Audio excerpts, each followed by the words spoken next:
ወራህመቱላሂ يا ወበረካቱ። سلام ኡስታዝ يا سلام عندنا دنا አልሐምዱሊላህ ሰላም ነው። ከትንሽ ደቂቃዎች በፊት ኢብሮ ጋር ነበርና ሰርፕራይዙን የነገረን ከቴሌግራም ጋር በቴሌግራም አይተናል። ብቻ ስለመጣ በጣም ደስ ብሎናል። ደስ የሚለው ያው አንዳንድ የጉዳዮች እንደገጠሙ ምናምን ሰምተናል፣ በመጥፎ ነገር እንዳልሆነ ማሻአላህ እንኳን በሰላም መጣህልን። በጣም ደስ ብሎናል ስለመጣ አልሐምዱሊላህ ረብል ዓለሚን። እንኳን በሰላም ቆይ። እኔም አልሐምዱሊላህ በጣም ደስ ብሎኛል ሐቢቢ። ያው በሰላም ነበር የጠፋሁት። ኢንሻአላህ ከዚህ በኋላ እንገናኛለን።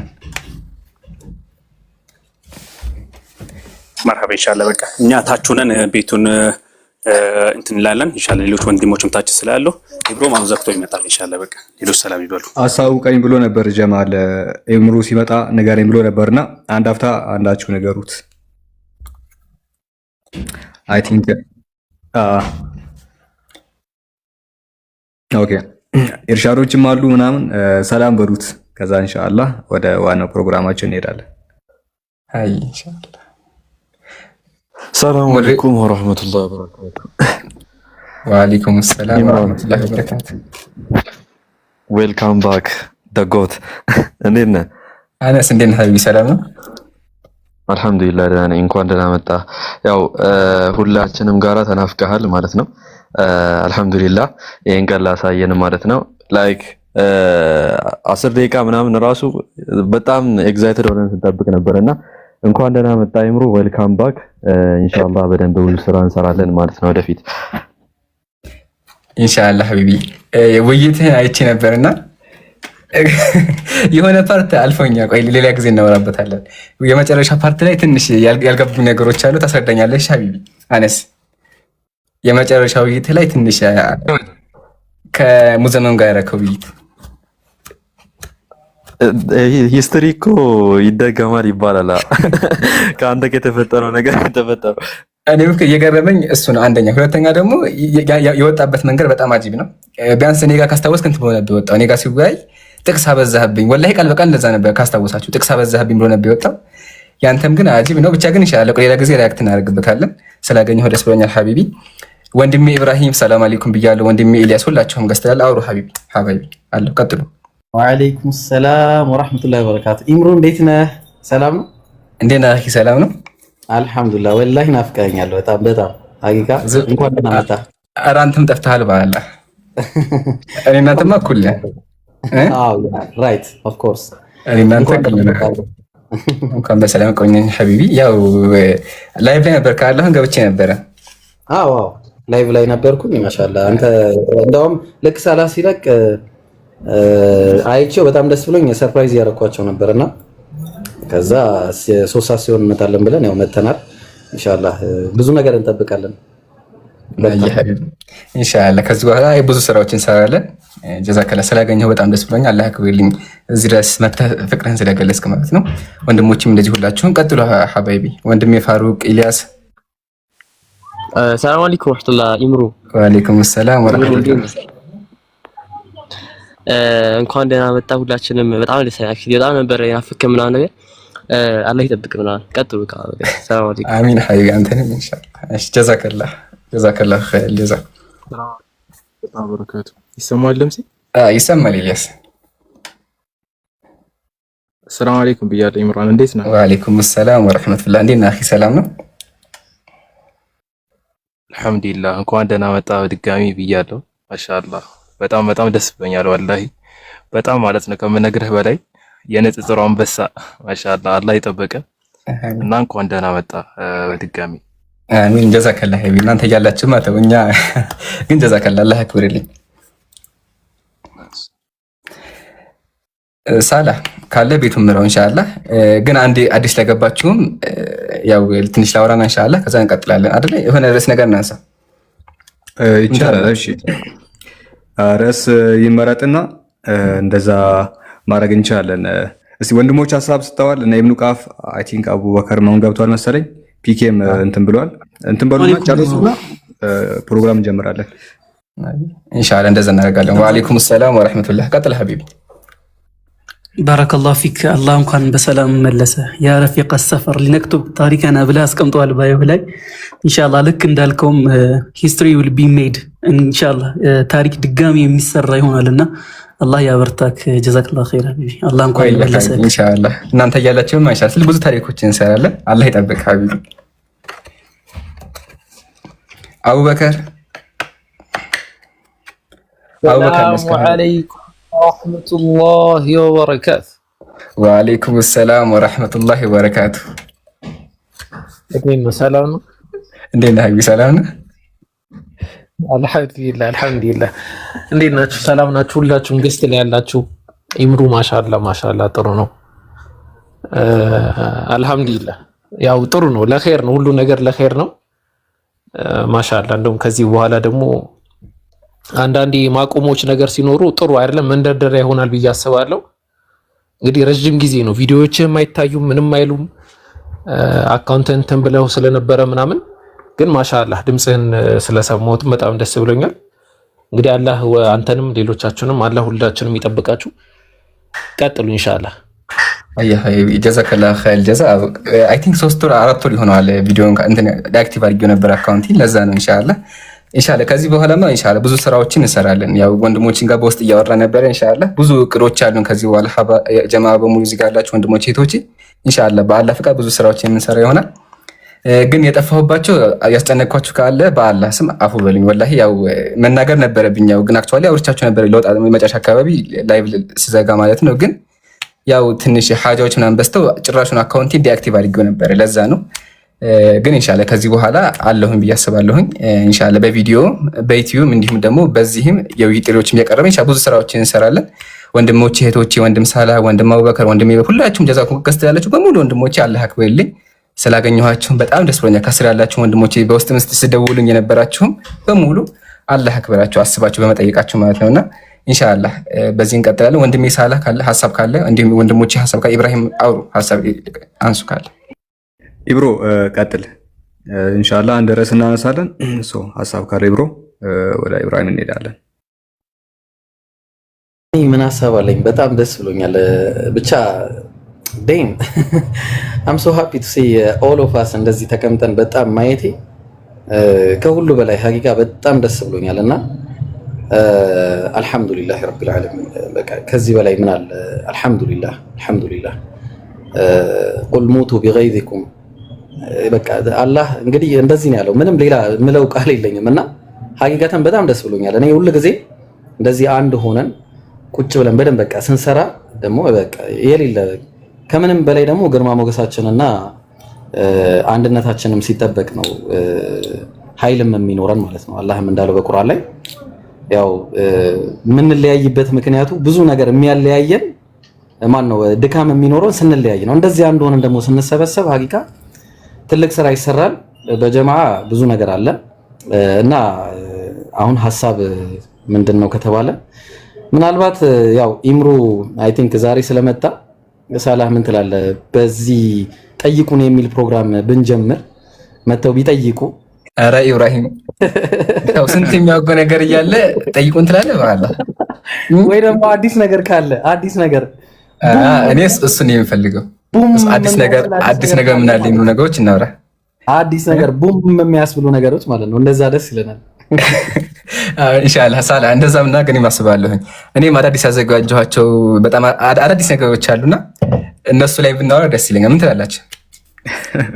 ኦኬ ሰሞኑን እንትን ያሰብንበት ፕሮግራም አለና ሰብሰብ ብለን ሲያይ ምናምን እሱ ነው ወደ ዛሬ ሊያስተላልፍ ነበረ ኢብሮ እና ኢንሻአላህ ጠይቁን የሚል ፕሮግራም አለን። እሱ ኢብሮ እንዳላችሁ ዛሬ ሳይሆን አይ ቲንክ እሁድ እናደርገዋለን ወይ ሰኞ እናደርገዋለን ባላ ፍቃድ። ማስታወቂያው ይሰራላችኋል እና ክርስቲያኖች በዚህ አጋጣሚ ያላችሁን ጥያቄ መታችሁ እኛ የምትጠይቁ ይሆናል። ዛሬ ደግሞ አዲስ ፕሮግራም ነገር እናነሳለን። ስለዚህ እንደዛ መቀጠል እንችላለን። ምን ትላለህ? በጣም ብዙ ርዕሶች ናቸው ያሉት፣ አዳዲስ ነገራቶች አሉ። እንግዲህ ምኑ 3-4 ወራት ጠፍቶ ብዙ ያጠናቸው ነገራቶች አሉ። እነሱን እየቆጠበ እንግዲህ የሚያመጣልን ይሆናል። ከዛ በፊት ግን ሌሎች ነገራቶች ስለሚኖሩ እስቲ ወጥ ርዕስ ነገር ከላይ ያላችሁት ምረጡና በዛ ላይ መሄድ እንችላለን። ኢምሩ ስለ ምን እናወራ? እስቲ አንተ ምን ትላለህ?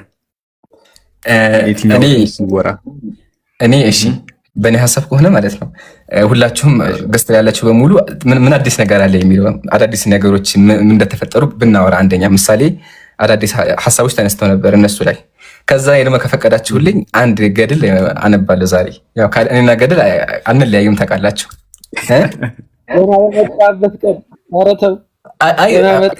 አያስችለኝም። ምን ላድርግ ሀቢቢ፣ ደግሞ አዲስ የገባ ገድል ነው። ይገርማችኋል። አሁን ራሱ ላይ የከፈኩ ከጎን ያድርጌ ያስቀመጥኩትና ይፈቀድልኝ፣ ለዛሬ ይፈቀድልኝ። ደስ ይለናል። አንድ ጊዜ ግን ኢምሮ ከመናገር በፊት እኔ ቤት ቅድም 1000 ሰው ነበርና አቡኪ እንትን ቪዲዮ ለቆ ነበረ ቅድምና አልሰማም ብዬው ነው እዚያ ያመጣሁትና ቪዲዮውን ሼር ኮፒ ሊንክ እንዲያደርጉለትና እየታየለትም አይደለም እሱ እንዲደረግ መናገር ፈልጌ ነበር። ተናግሬ ያለው ኦልሬዲ አድርጉለት። አሁን እዛ የነበራችሁ እንዳለ አሁንም እዚህ ያላችሁ ሁላችሁም ምን ታረጋላችሁ? ኮፒ ሊንክ ሼር ምናምን እያደረጋችሁለት ኢምሩ ወደ ገድሉ ብገባለን ደስ ይለኛል። አይ ቆይ ኢንሻአላህ ቪዲዮ ያጀማ እኔም ፖስት አድርጌያለሁኝ። ምን ታረጋላችሁ? መጀመሪያ አቡበከር እዚህ ጋር ነው ያለው። አቡበከር ነው አይደል? ሀቢብ ትክክል ነኝ። ኢብራሂም እኔ አይደለም ያልከው? አዎ አቡኪ ኢንሻአላህ ያቡኪ እዚህ ጋር እየገባችሁ ያጀማ ሁላችሁም ኮፒ ሊንክ አድርጉ። ዋና ደግሞ ሪፖስት ነው። ስለዚህ የመጨረሻውን ቪዲዮ ሙሉ እዩትና ሪፖስት አድርጉ። ባረከላሁ ፊኩም። እንዲሁም ደግሞ እኔም መጨረሻ ቪዲዮ ፖስት አድርጌያለሁ፣ እየገባችሁ እዩት። ኤብሮ ከማንበብ በፊት አዲስ ነገር አለ። እንትን ባለፈው አብረን የገዛነው አንድ መጽሐፍ ነበረ፣ ገድለ ቅዱስ ዮሐንስ መጥመቅ የሚል ታስታውሳለህ?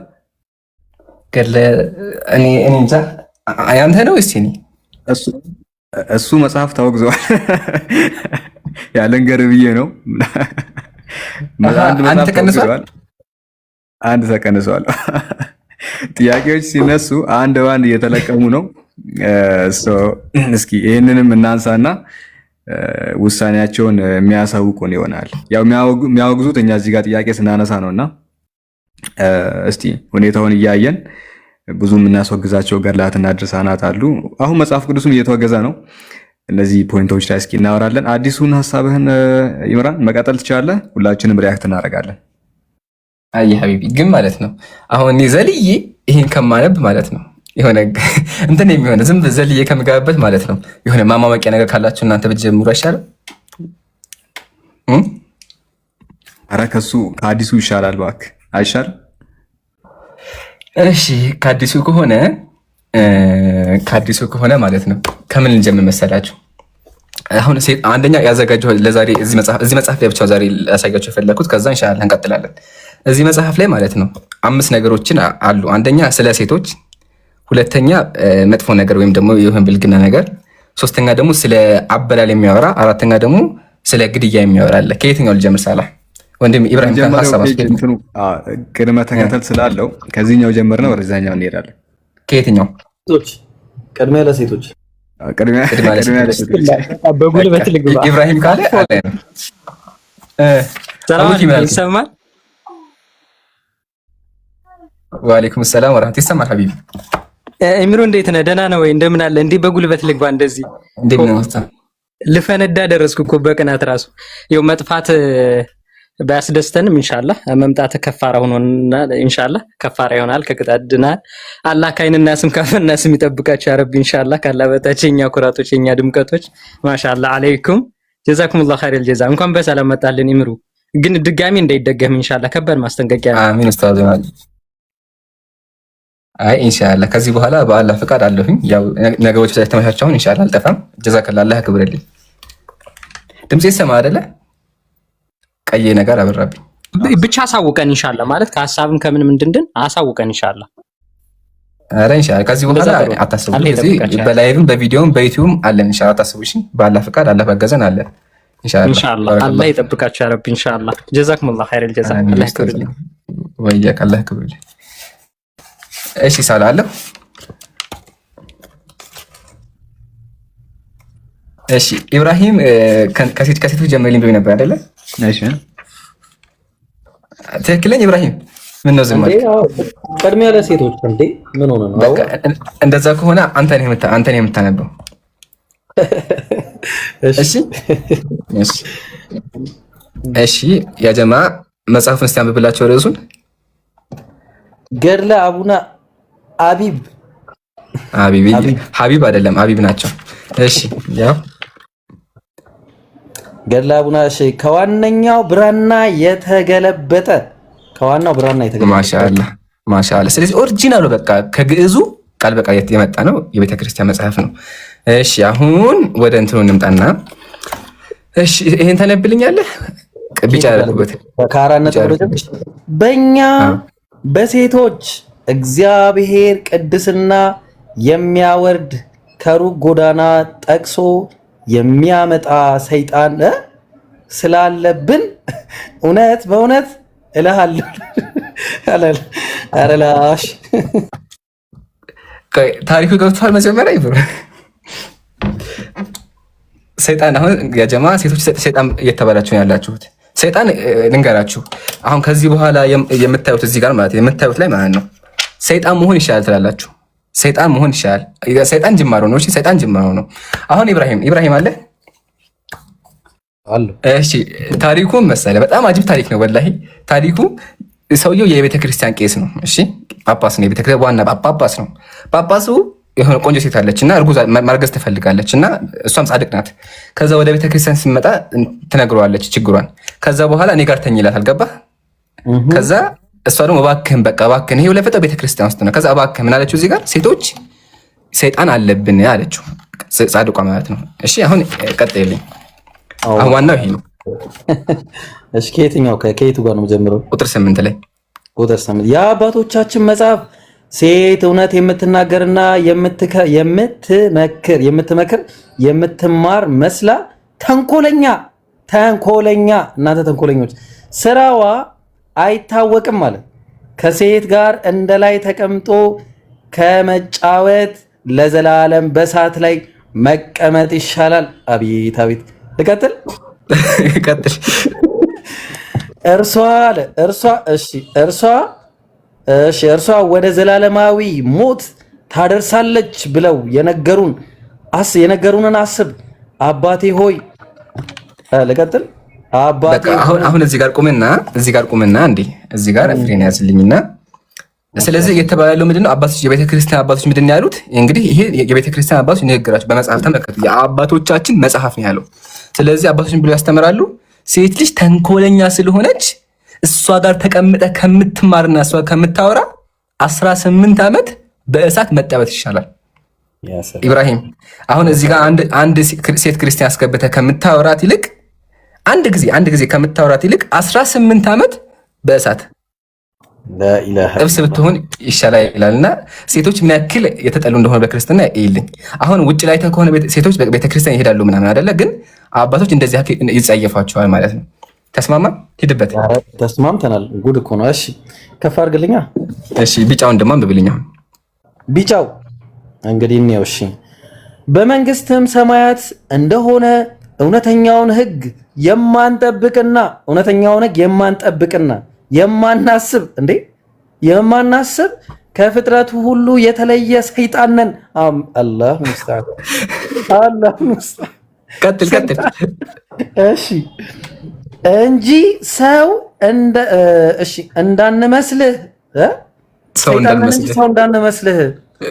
ባስ በቃኝ የሆነ ያኔ በቃኝ ኢምራን እንዴ ሼም እንዴ። ግን አሁን እኔ ወላሂ ሴቶች ይሄን ያክል ይጠላሉ ብዬ አስቤ አላውቅም።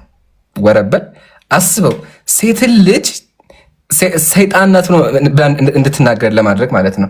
እንግዲህ የተናገረችው አንድ ጻድቅ ሴት ናት ብያችኋለሁኝ። እና ምን ያክል ሴቶችን ቢጸየፉ ነው የሚል ሀሳብ ነው ያለኝ። ኢብራሂም ሳላህ ወንድም አቡበከር ሄዱበትና ደግሞ ታሪኩ አላለቀም፣ እንጨርሰዋለን። ቀጥሉ። እዚህ ጋር አስተያየት ካላችሁ። ኦኬ እሺ፣ እሰማለሁ አይደለ? ይሰማል ሳለ። ኦኬ አይ ቲንክ አቡነ አቢብ የሚባል ግለሰብ ነው ይሄ ሰው። በጣም ብዙ ታሪኮች አሉት። እንጨት ላይ የወጣ ይዘላል፣ ወደታች ራሱን ይዘቀዝቃል። እና ለምንድነው እንደዛ የሚያደርገው ሲባል ቶሎ ሰማዕት ለመሆን ራሱን የማጥፋት ዘመቻ ከፍቶ ነበረ፣ አንድ መጽሐፍ ላይ እንደተጻፈው። እና በጣም ብዙ ጊዜ እንደ ድመት ሞቶ የሚነሳ ሰው ነው አቢብ የሚባለው። አሩ ነው 8 ምናምን የሞተ ሰው ነው። ይነሳል፣ ይሞታል። በጣም ብዙ ታሪኮች አሉት። እና እዚህ ጋር ደግሞ ያያችሁት ምንድን ነው? ብዙ ጊዜ ክርስቲያኖች ሴት ልጅ እንደዚህ ሰይጣናት ምናምን እያሉ እስልምና ላይ ሲዋሹ ምናምን እንሰማለን። ሀሳቦቹ ሀዲሶቹ የሚያሉትን ነገር እያጣመሙ ሲያመጡ እናያለን። ነገር ግን የራሳቸው መጽሐፍቶችን ከፍተን ስናይ ሊትራሊ ሴቶች ሰይጣንን እንጂ ሰው እንዳንመስል እየተባለ የሚጻፍ ነገር ነው የተቀመጠው። ስለዚህ ይሄ ደግሞ ምን ያህል ከፍተኛ ጥላቻ እንዳለ ነው የሚያሳየው። ኦኬ ሪአክት ማድረግ ትፈልጋላችሁ ወንድሞች? ሪአክት የምታደርጉት ነገር ካለ ሪአክት አድርጉና ወደሚቀጥለው ሀሳብ እንሄዳለን። ምን ትላላችሁ? አቡኪ ሀሳብ አለ? አየው መሰለ ሳላ አሁን እኮ ገርሞኝ ነውና በሶስተኛው መቶ ክፍለ ዘመን መጨረሻ አካባቢ ነው የተወለደው ይላል የሆነ ታሪክ እያነበብኩኝ። ምን ያህል ትክክል ነው አላውቅም። እና እስቲ እሱን ነገር ኦኬ እስቲ ቼክ እናደርገዋለን ኢንሻአላህ። ወደ ሁለተኛው ሀሳብ እንሄዳለን። ኦኬ 3 ጊዜ ሞቶ ከዛ ተነስቷል ምናምን የሚለውን ነገር ተናገሩና በሶስተኛው ክፍለ ዘመን መጨረሻ አካባቢ የተወለደ ነው ይላሉ። አደገኛ ነው እንደዛ እኮ ነው እንግዲህ። በጣም ብዙ ጊዜ ሞቶ ነው የተነሳው። አቡኪ አለ እንደ ኢምራን ዛለ ኧረ ቆይ አወጣላችኋለሁ። ቆይ ኧረ ቆይ እንትን እንበል። አቡኪ ትክክል ነህ። ይገርምሃል ጻድቅ ብቻ ቆይ ረስቼው ነው እንጂ አወጣልሃለሁ እዚህ ጋር ጥንታዊ አባቶች ሲቀጥል ያስተማሩ ሰዎች ራሱ ማለት ነው የሐዋርያት ተማሪዎች ምናምን በጣም የድሮ ሰው ነው። አወጣልሃለሁ ቆይ እሱንም ኢንሻአላህ ሐዋርያን አበው በደው ዮሐንስ አፈወርቅ በደው ሶስተኛው መቶ ክፍለ ዘመን ማለት ነው እንደዛ ነው። በጣም ጥንታዊ ሰው። አይ በጣም ስለገረመኝ አደገኛ ነው በጣም። አዎ ግን አሁን እዚህ ጋር ቅድም ሳላህ ያነሳ ፖይንት አለ ራሱን ያጠፋ ነበር ብሏል ሳላህ እና ቆይ እሱን ነገር ለብቻው እናስቀምጠው። እሱ ድመት አይደለም እሺ ሳላህ ከድመት በጣም ብዙ ጊዜ ነው ራሱን የሚያጠፋው እሺ እሱን እናያለን። ኮሜንት ላይ ኢምሩ ይላሉ። ሳላህ ሞዴሬተር አለ አይደለ? አለኛ ሰው መግባት ከፈለገ ምናምን ማኔጅ አድርግልኝ ሀቢቢ። ማኔጀር ችግር የለም። ኦኬ ቀጣይ ፖይንት እናያለን። ኢምሩ አሁን ያነሳው ሀሳብ ላይ ማለት ነው ያው ሴቶች ሴጣን እንዳለባቸው ምናምን የተናገረበት ማለት ነው የሰውዬ እዚህ ሀሳብ ላይ ለመጀመሪያ ጊዜ የሥላሴን ቃል ያው በትክክል የተጠቀመው ሰው ማለት ነው ተርቱሊያን ኦፍ ካርቴጅ ተመሳሳይ ነገር እንደተናገረ ታውቃለህ? እኔ አልሰማሁም። እንደዛም አለ እንዴ ሴቶች እናንተ you are the devil አለ በቃ ከፊቴ ዞር በሉ እናንተ ሰይጣን ናቸው እያለ ተርቱሊያን የቤተ ክርስቲያን አባት የሆነው እንኳን ተርቱሊያን ኦፍ ካርቴጅ ለመጀመሪያ ጊዜ ሥላሴን ቃል የተናገረው አካል ይኸው በተመሳሳይ መልኩ you are the devil እያለ እናንተ ሰይጣን ናችሁ እያለ ሴቶችን ግልጽ በሆነ ሁኔታ ተርቱሊያን እንኳን ሲናገር ተሰማላችሁ ማለት ነው።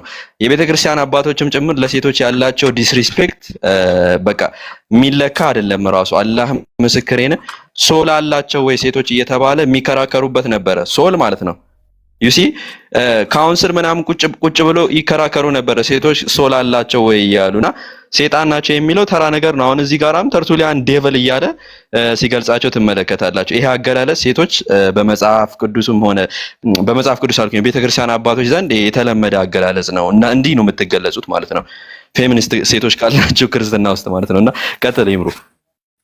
አይ ሀቢቢ ገልጸኸዋል።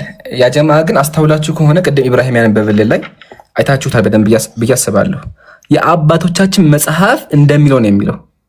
የአባቶቻችን መጽሐፍ ሴት እውነት የምትናገርና የምትመክር የምትማር መስላ ተንኮሏና ስራዋ አይታወቅም። የምትማር መስላ ግን ጥሩ እኮ ነው አይታወቅም።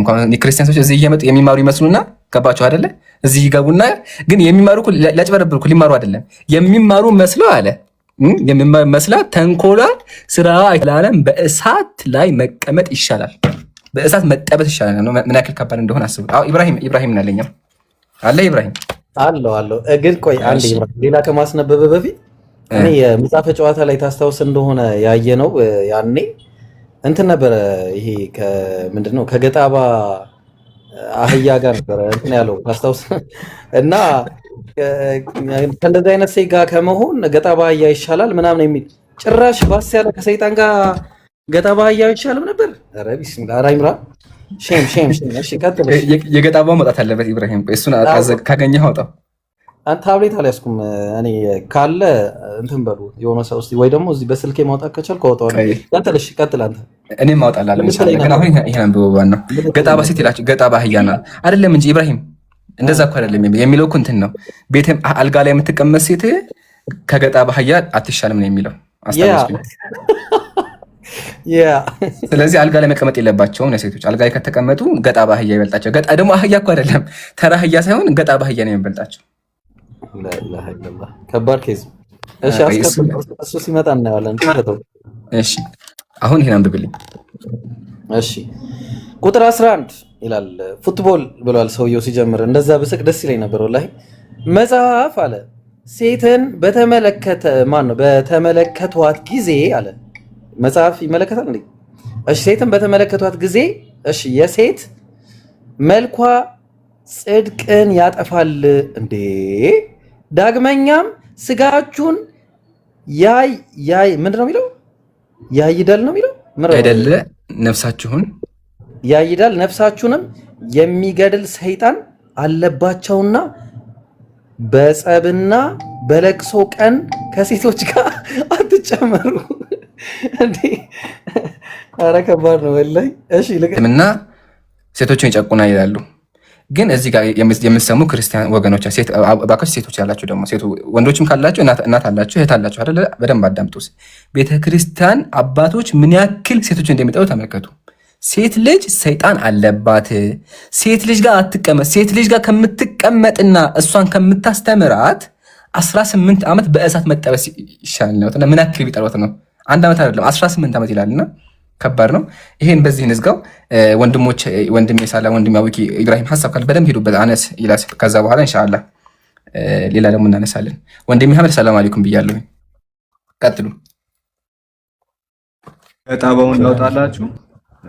አይ አህመድ ቀጥል። ከፍቼው ነበረ ገጣባ የሚለው ወይስ ወደ ሌላ ፖይንት እንሂድ? አይ ካለ አሳየን።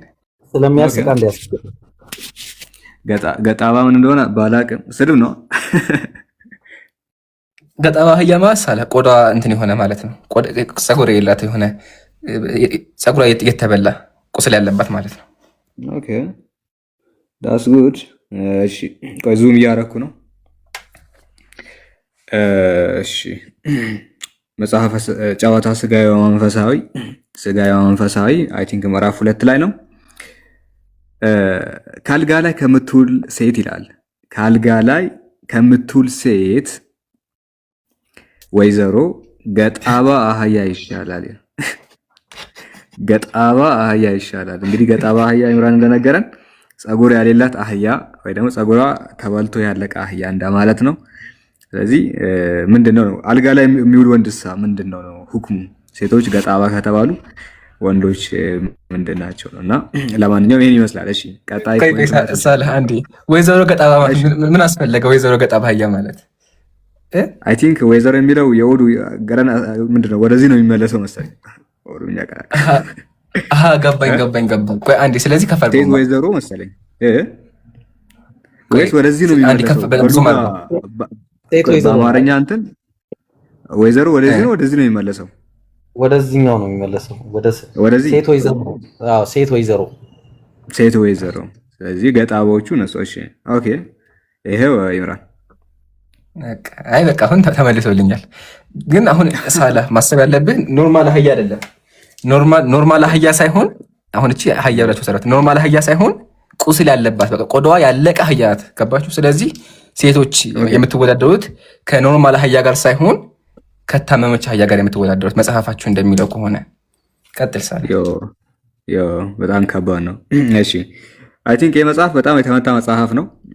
ወደሚቀጥለው እንሂድና እንመለሳለን። የባለፈው ፋይል አለ እሱን አንስተን እናያለን ኢንሻአላህ። እሺ ቀጥል ኢብራሂም። አይ ከሱ በፊት ግን ወንድሞች ወንድም አህመድ ወንድም ኢብራሂም አወቂ ሀሳብ ካለ ሂዱበትና ከዛ የግድያውን ደግሞ እናወራበታለን። የቤተ ክርስቲያን አባቶች ራሳቸውን እንደሚገሉ አሳያቸዋለሁ። ከድመትም በላይ አሁን ድመት 9 ጊዜ የሚሞቱ አይደለ? ግን የቤተ ክርስቲያን አባቶች ከዛም በላይ ተአምር እንደሚሰሩ እናያለን። ሂዱበት። ሱሳይድ ነው የሚፈጽሙት? ምን አልከኝ? ሱሳይድ ነው የሚፈጽሙት ወይ? ኧረ ግድያ መሰለህ እንደ ኢላሂ ወላሂ ከባባድ ግድያ። ሲቀጥል ደግሞ ድመት ስንት ጊዜ ነበረች? 9 ጊዜ 8 ጊዜ ይባላል። 9 ጊዜ ነው እንደዛ ነው ይባላል። ግን የነሱ ከዛም በላይ ነው። ደግሞ የግድያው መንገድ እኮ ነው አሳይሃለሁ፣ ራሳቸው እንዴት እንደሚገሉ አባቶች ማለት ነው። እሱ እናያለን። ቆይ ግን መጀመሪያ እዚህ ጋር አይ ቲንክ ወደ እሱ እንሂድ። ብዙ ሰው እሱን መስማት ይፈልጋልና እስቲ እሱን ብታሳየንስ። እሺ ካልክ እሺ በቃ እንደዛ ከሆነ አንተ ተነብልናለህ። ግን እዚህ ጋር ህፃናት ካላችሁ ወይም ደግሞ የሆነ መጥፎ ነገር ማዳመጥ የለባችሁ ካላችሁ ውጡ። እሺ አደራ ስላችሁ ስለ ግድያ ነው። አሁን የማሳይ የመጀመሪያ ግድያቸውን ነው። እሺ አቡነ ሀቢብ ሳላህ እሳቸው ናቸው። አቡነ ሀቢብ እሳቸው ናቸው። እሺ እሳቸው ለመጀመሪያ ጊዜ ራሳቸው ሊገሉ ነው። የመጽሐፉ መጀመሪያ መጽሐፉን ገለጥን። አሁን መቅድም አለ፣ መቅድሙ አለቀ። ከዛ በኋላ ስለሳቸው ይናገርና ዝክረ አቡነ ሀቢብ አለ። ከዛ መጀመሪያ ምዕራፍ ላይ ራሳቸውን የሚጎት የመጀመሪያ ምዕራፍ ላይ ገባ። አሁን አይተህ ከሆነ ኖርማል አሁን ታሪክ ላይም ራሱ ሰው ኑሮ ነው ወይ መጽሐፍ ላይ እኮ ስለ ግድያ የሚወራ መጨረሻ ሞተ ይባል መጨረሻ ላይ መጽሐፉን ገና ስንገልጠው ስለ ግድያ ነው። አሁን አንብብልኝ ቢጫውን ከዚህ አንደኛው ከሚለው ቆይ አንድ ጊዜ ኢምራን አህመድ ምናልባት ቢወጣ ባይሰማ አህመድ ባይሰማ ደስ ይለኛል። ምክንያቱም ከ18 ዓመት በታች ዳላ በላችሁ። እሺ አይ አህመድ እውነቱን እኮ ነው፣ አይታወቅም። አሁን ብንጠየቅ ራሱ ትክክል አይደለም። ይቅርታ እሺ እንዳይደብርህ። ስለዚህ ብትወጣ ምን ይመስልሃል? ምን ትላላችሁ? እሺ ቆይ ሰላም አለይኩም። ወአለይኩም ሰላም ወራህመቱላህ። እኔ እንዲያውም ልወጣ ነበረ፣ ፕሮግራም አለብኝ፣ የሆነ ፕሮግራም አለብኝ። ልዘይራቸው ብዬ ነው። ኧረ እኛማ እንድትወጣ ፈልግም፣ እየቀለድን ነው። እንዳታመራ ለእሱ ሳይሆን እኔም ፕሮግራም አለብኝ እና ልዘይራቸው ነው ሳልወጣ ፊት። አይ ወላሂ ለዛ ነው ልዘይራቸው ብዬ ነው። ግን አንተ ኢብራሂም እና ኢምራን ግን አላህን ፍሩ። አይ እውነት እኮ ነው። ግን ካልክሽ እና ጀዛከላህ ሀቢቢ ቀጥል። ኢብራሂም እንቀጥላ። በቃ ሊወጣ ነው አለ ፈቅደህለታ በቃ አይቀጥል። በቃ ትልቁ ላይ ሆነ ኢምራን ጆሮም ይይዛል፣ ችግር የለውም። በቃ ግድያ ሲባል ጆሮን ያዝ። እንትና ህፃናት ካላችሁ ግድያ ሲባል ጆሮአችሁን ያዙ ነው። ታብታባርጉ ባረከላሁ ፊኩም። እሺ አሁን አንብብልኝ። ባይሆን ክርስቲያኖች ዶንት ትራይ ዚስ አት ሆም እንዳትሞክሩት። እሺ በረከቱ ይለፋችሁ፣ የዚህኛው አባት በረከት ይለፋችሁ። ዶንት ትራይ ዚስ እንደዚህ ይላል ገድለ አቡነ ሀቢብ ገድል ወመዘክር ወመንክር ነው። እሺ ወመንክር። አንደኛው አሳዛኝ ገድል ከዕለታት አንድ ቀን አባታችን አቡነ ሀቢብ የክርስቶስን መከራ አሰቡና ከታች ከምድር ከመሬት ላይ ሰይፍ ወይም ጦር ተክለው ከዛፍ ጫፍ ላይ ወጡና ተወርውረው ወድቀው ሞቱ። እንግዲህ አቡነ ሀቢብ ሰይፍ መሬት ላይ ተከሉና ሰይፍ መሬት ላይ ተክለው እንጨት ላይ ወጡ፣ ዛፍ ላይ ወጡ። ከዛ ከዛፉ ላይ ወደ ጦሩ ተወርውረው ተወግተው ራሳቸውን ገደሉ። ለመጀመሪያ ጊዜ በዚህ መልኩ ራሳቸውን ያጠፉ። አረ ለዋዛ እንዳታዩቸው ሊነሱ ነው። አላለቀም ታሪኩ። እሺ ኢምራን ሀሳብ አለ እዚህ ጋር አይደለም? አንድ የሆነ ቄስ አሰማችኋለሁ። በክርስትና ራስን መግደል ትልቅ ኃጢአት ነው ብለው ያምናሉ።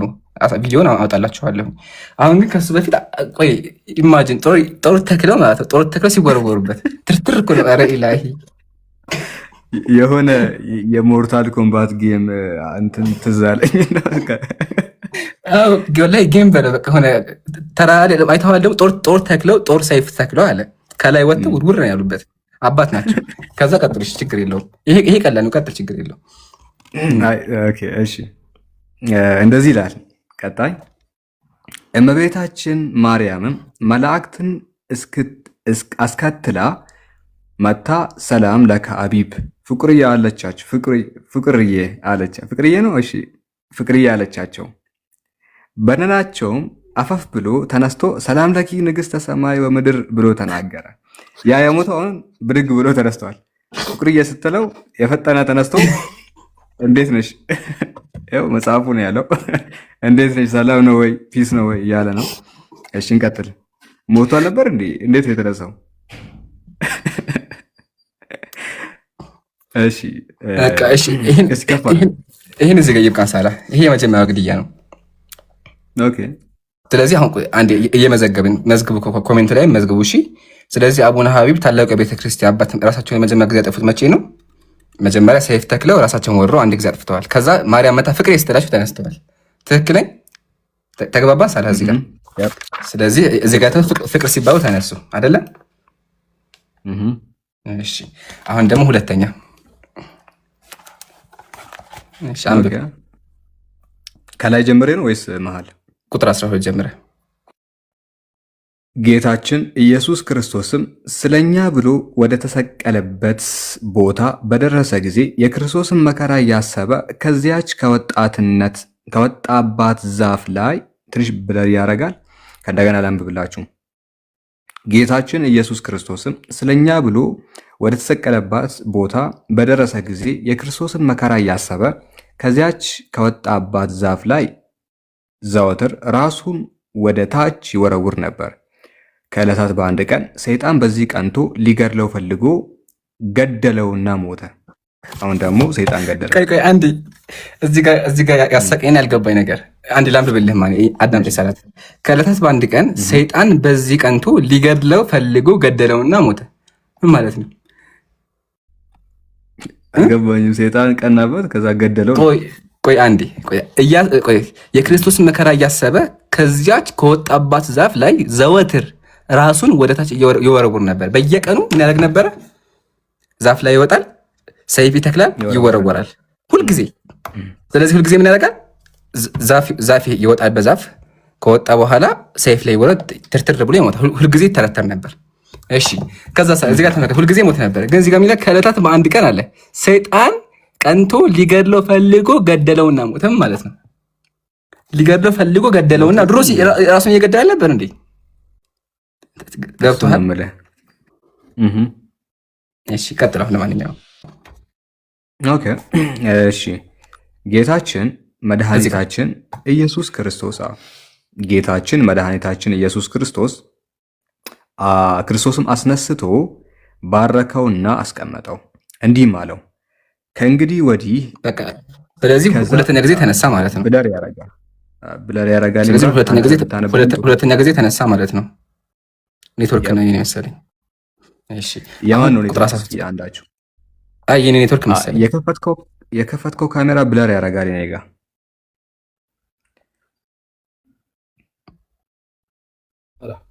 ኢምራን ብለር ያረጋል። አሁን ይታያል። ብለር ስር የሱኛው ብለር ሳይሆን የኔትወርክ ብለር ነው፣ የስክሪን አይደለም። የስክሪን አይደለም ኔትወርክ ነው የሚሆነው። እሺ አሁን ይታያል። ልሞክረው። ለማንኛውም ይታያል፣ የተወሰነ ይታያል። እንደዚህ ይላል። ብፁዕ አባታችን አቡነ አቢብም ከቀን ቀን የክርስቶስን ፍቅር እያበዛ ሄደ። ሁልጊዜም የጌታችን መስቀል ሞቱን ባሰበ ጊዜ ፊቱን ይጸፋ ነበር። ስጋውን በመቆራረጥ ጀርባውን 700 ጊዜ በግርፋት ይገርፍ ነበር። ራሱን እየቆራረጠ ከዛ 700 ጊዜ ራሱን ይገርፋል። እንዲህም እያለ 3 ጊዜ ሞተና መድኃኒታችን ኢየሱስ ክርስቶስ ክርስቶስም 3 ጊዜ ሁሉ ከሞት አስነሳው። 3 ጊዜ አሁንም 3 ጊዜ ሞቶ 3 ጊዜ ከሙታን በኩል አስነሳው ይላል። 3 ደርሷል። ስለዚህ ስንት ቆጠር ማለት ነው? ቅድም መጀመሪያ ላይ 1 ጊዜ ራሱን ገድሏል። ሁለተኛ ደግሞ ዘወትር ራሱን ሰይፍ ላይ እየወረወረ ይገል ነበረ። ሶስተኛ ደግሞ ራሱን በጥፊ እየደበደበ ጀርባውን ስጋውን እየቆራረጠ ይሞት ነበር። ከዛ በኋላ 3 ጊዜ ሞተ። ስንደምራቸው 5 መጡ። ሌሎቹ ደግሞ አይቆጠሩም። አየህ አይደለ? አሁን እዚህ ጋር እንቆምና ግድያ በክርስትና እንዴት ይታያል የሚለውን ቪዲዮ አወጣላችኋለሁ። ግድያ በክርስትና ኃጢአት ነው አይደለ? ስለዚህ ሰውየው ኃጢአት እየሰራ ነበር ማለት ነው። አንደኛ ጥያቄያችን ምን ትላለህ ሳላ? ብፁዕ እያለው ነው። በዛ ላይ በዛ ቁጥር 17 ላይ ብፁዕ ምናምን ነገር እያለው ነው። ስለዚህ ይሄ ነገር በክርስትና እንዴት ይታያል የሚለውን ኤርሚ ስለመጣ ይመልስልናል። እስቲ ቪዲዮን ክፈትልን። ኤርሚ ከመጣ አንድ ጥያቄ አለ። አጠር ያለ ብዙም ክርክር አልፈልግም ከዚህ በኋላ እና አንድ ጥያቄ አለ። ኤርሚ ክርስቲያን ነው አይደለ ብዬ አስባለሁ። ኤርሚ ሰላም ብያለሁ። ሰላም እንዴት ነሽ? ቢስ ነው ሰላሙን አላምን አለን አይ ወገናችን ከየት ቤት ኦርቶዶክስ ነህ አይደለ? አንድ ጥያቄ አለኝ ፈቃደኛ ከሆንክ አንድ ጥያቄ፣ አጭር ጥያቄ፣ መከራከርም ስለማልፈልግ አንተን የምችለው ከሆነ መልስልሻለሁ። ብራዘር ችግር የለውም። እሺ እሺ አንድ ጥያቄ የምጠይቅ፣ ምግብ ከበላህ በኋላ ሀቢብ ሀቢብ ሀቢብ ሀቢብ ትላለህ?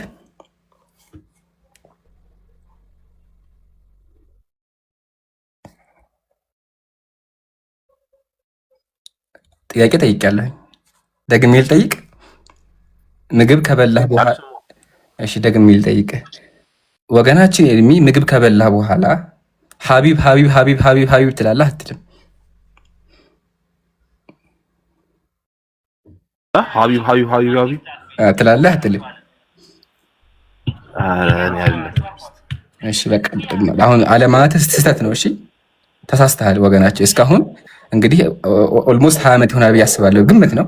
እስካሁን ተሳስተህ ነበር ማለት ላሳየህ አንድ ነገር እና ይሄን ባለማድረግህ ማለት ነው ራስህ ለኃጢአትን አምጥተሃል፣ ከሱም አልፎ ደግሞ መባረክን አጥተሃል። እሺ ግን እንደዛ ብለህ ቢሆን ኑሮ 10 ትውልድ እግዚአብሔር ይባርክህ ነበር። ታውቃለህ እግዚአብሔር ከመጽሐፍ ቅዱስ ላይ ነው? አይ ከኦርቶዶክስ መጽሐፍ ነው እንጂ ቤተክርስቲያን ካሳተመችው መጽሐፍ ነው ያወጣው። ላትቀበለው ይህ መጽሐፍ? ይሄ ምንድን ነው? ገድል ነው? ኦኬ አዎ ገድል ነው። ገድል አቡነ ሀቢብ ነው። ያው መጽሐፉ ከዋነኛው ብራን የታተመ ነው። የቤተክርስቲያን ራሷ ያሳተመችው መጽሐፍ። ያው መጽሐፉን ያመጣው ፒዲኤፍም አይደለም። አንብብልኝ አትለኝም እንዴ? እሺ ምንድን ነው ሀቢብ ካላልክ ቅጣት አለው ነው የሚለው? አይ አይደለም። ሀቢብ ማለት አለብህ ትእዛዝ ነው። በቃ ማለት አለብህ ነው። ከበላ በኋላ ማለት አለብህ ትእዛዝ ነው። ቤተክርስቲያን ያዘዘችው። ካልክ ደግሞ ታገኛለህ ከተባለ ካልክ 10 ጊዜ ትባረካለህ። እሺ ላሳይክና በቃ ብዙም ክርክርም ያስፈልገው ጀስት እንድታውቀውና ህዝቡ እንዲረዳ ብዬ ነው እንዳየው ስለፈለኩ ነው። ተመልከቱ። ከዛ ሌላ ጥያቄ ጠይቃለሁ። እሺ እሺ ገድለ አቡነ ሀቢብ ፔጅ 203 ላይ እንደዚህ ይላል። ተመልከት። ዘወትር ይቅርታ ሀቢብ እንዳይላ ሀቢብ ተሳስቶ እንዳይሉ በረከቱ ሀቢብ ሀቢብ አዎ ሀቢብ እሺ በቃ ሀቢብ ያው ሀቢብ ናቸው። ወደዚህ ሲያመጡት ሀቢብ ያሉት እኮ በረከት ሀቢብ ብሎ እንዳይከድ አቡኪ እንዴት መሰለህ እንደሚመስለኝ ከሆነ ሀቢብ እኮ ነው ስማቸው። ሀቢብ ነው ስማቸው። ወደኛ ሲመጡ ነው ሀቢብ የሆኑት። ኦኬ እና በየትኛው ነው የሚያጸድቀው? በሀቢብ ነው በሀቢብ ነው? እኔ እንግዲህ አላውቅም። እዚህ ጋር ሀቢብ ነው የሚለው እንግዲህ ሀቢብ በል ችግር የለውም። እንግዲህ ማህበረ ቅዱሳን ላይ ሀቢብ ብለው አስቀምጠዋል። ኺላፍ አለበት። ያው ኺላፍ ነው ሁለቱንም ይበል። ይምሩ ትልቁ ላይ አድርገኝ እስኪ አንድ ጊዜ ትልቁ ላይ አድርገኝ።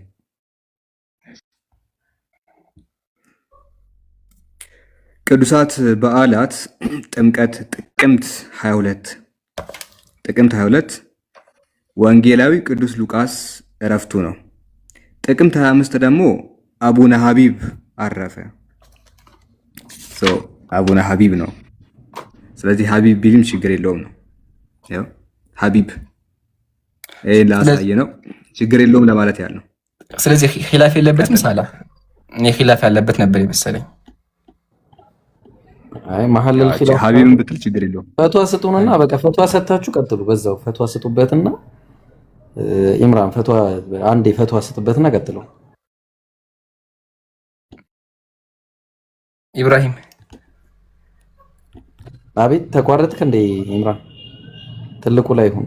አይ እንትን ቲክቶክ አንተ ተቀይሯል። እንዴት ነው ራሴ የማተልቀው? ነካ ከታች ነው የሚያመጣልህ። አሁን እንደ ድሮ አይደለም። ከታች ያመጣልሃል። የማተለቂያ እንትን ነው የምትነካው። አዎ አገኘሃት።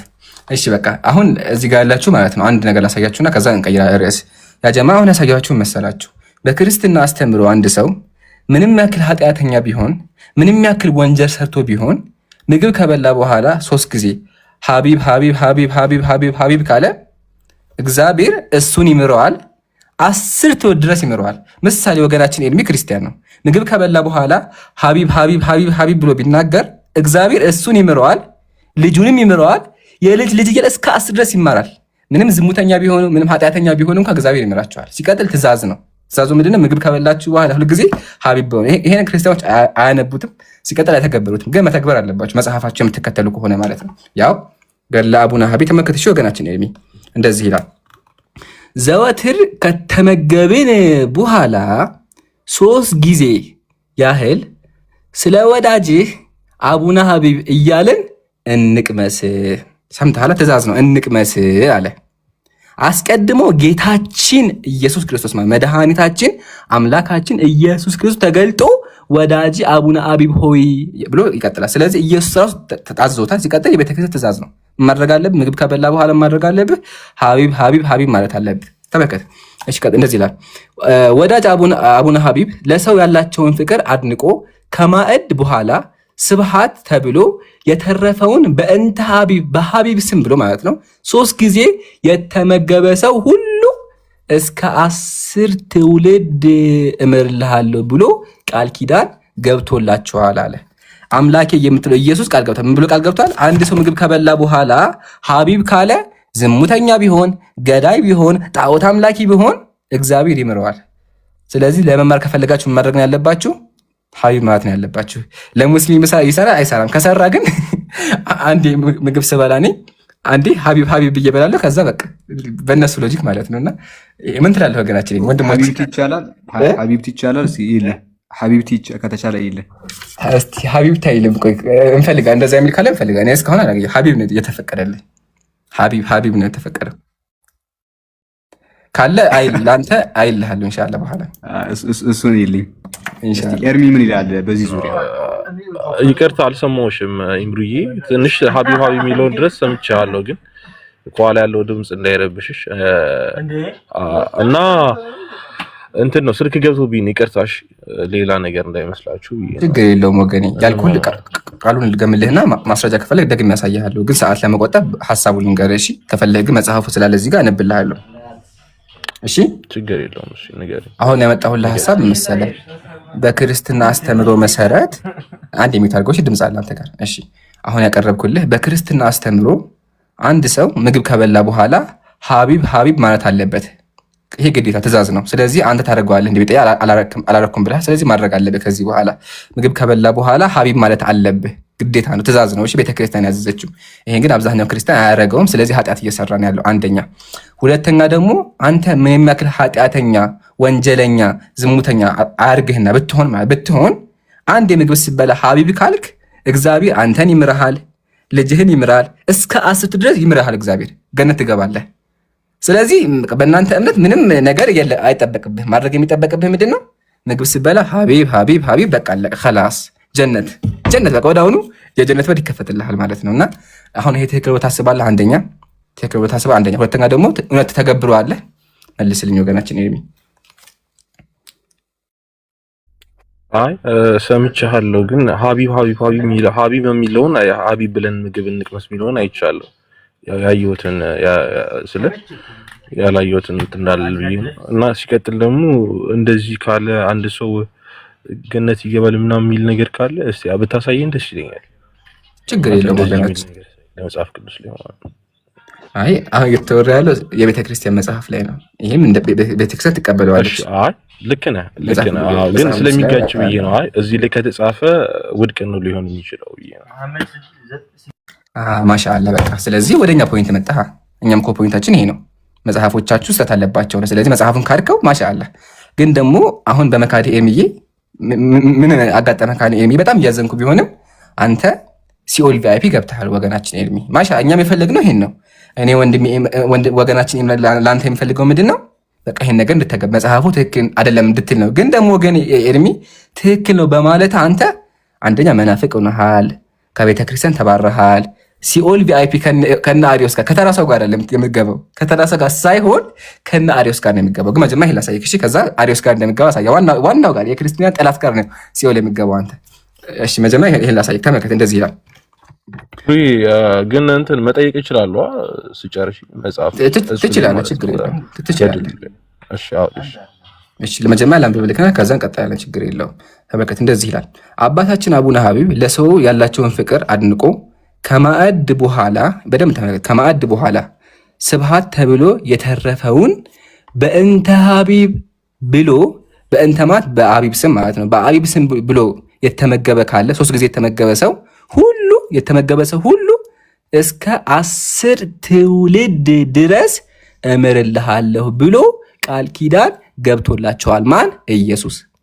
ስለዚህ ኢየሱስ ምን ብሎ ቃል ኪዳን ገባ? የትኛውም ሰው ዝሙተኛ፣ ኃጢአተኛ፣ ገዳይ፣ ከሃዲ፣ መናፍቅ ቢሆን ምግብ ከበላ በኋላ ሀቢብ ሀቢብ ሀቢብ ሀቢብ ካለ እግዚአብሔር ይምረዋል፣ ልጅህም ይምረዋል። 10 ትውልድ ድረስ ትማራለህ ማለት ነው። ስለዚህ ልጆች በሙሉ ዘና ብለው ይኖራሉ። ጣዖት የሚያመልኩ በቃ ምንም የሚጠይቃቸው አካል የለም ማለት ነው። ያ አሳይቼሃለሁ ወገናችን። ምን ትላለህ? እንደዚህ አይነት ነገሮች ሊኖሩ ይችላሉ። ልክ ነሽ። ግን እኔ አሁን ይቅርታ አድርግልኝ፣ እኔ አልቀበለውም። አሁን እኔ አልቀበለውም። ሌላ አንተ ሳይሆን እኔ የምቀበለው መጽሐፍ ቅዱስን ነው። መጽሐፍ ቅዱስ ላይ ካለ ጠይቅኝ ብራዘሪ። አልሐምዱሊላህ። ስለዚህ ኤምዬ ገድሎችን አትቀበልም አይደል አንተ? አዎ በልኝ በለውም አለ ይምሩይ። ግን አሁን እንደዚህ ላይክ እንትን ማለው ነገር አለ እና ይሄ ማለት አንተ የኦርቶዶክስ አማኝ አይደለ? ከአንዴ ላቆርጥ የኦርቶዶክስ አማኝ አይደለ ኤምዬ? ኦርቶዶክስ ነኝ። እሺ የኦርቶዶክስ አማኝ ከሆንክ ኦርቶዶክስ ተዋህዶ ቤተክርስቲያን መጽሐፊ መመሪያዊ ብላ አሳትማለች መጽሐፍ። ያውም ቃል በቃል ቅድም አሳይቻለሁ።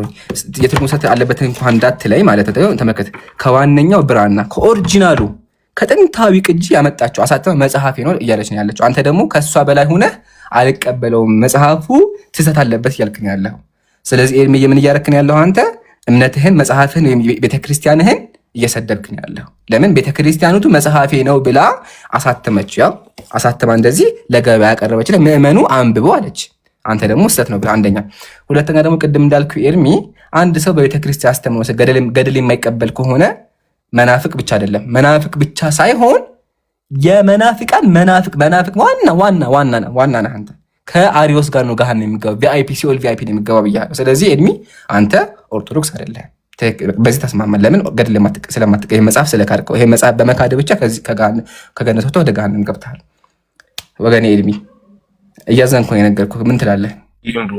እየሰማሁሽ ነው ወንድሜ። ግን ምን አለ መሰለህ የትኛውም ለምሳሌ ተነስቶ አባትም ቢጽፍ ቤተክርስቲያን የፈለገው ተአምር የሆነ ሰው ቢጽፍም ያለፉ ቸርች ፋዘሮችም እንደዚህ አይነት ነገር ሊኖር ይችላል። ብቻ ግን ከመጽሐፍ ቅዱስ ጋር የሚጋጭ ከሆነ ውድቅ ነው የሚሆነው እያልኩ ነው።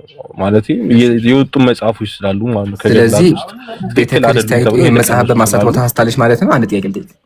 የኢትዮጵያ ኦርቶዶክስ ተዋህዶ ቤተክርስቲያን ይሄን መጽሐፍ ማሳተም ይሄንን የሚመረምሩ ነገሮች ይኖራሉ። አይምሩ ገብቶሻል አይደል? ምልሽ ቤተክርስቲያኑ መምራቅ አወጣችሁ። ይሄን ጥያቄ ካለሽ ልቀበልሽ። ቤተክርስቲያኑ እኮ አወጣችሁ እኮ መጽሐፍ። ቤተክርስቲያኒቱማ አርማ መርምራ እኮ አሳተመቻ። ለህትመት እኮ ገዛሁት እኮ በብሬ ገዛሁት። ያው እጄ ላይ እኮ አለ መጽሐፉ።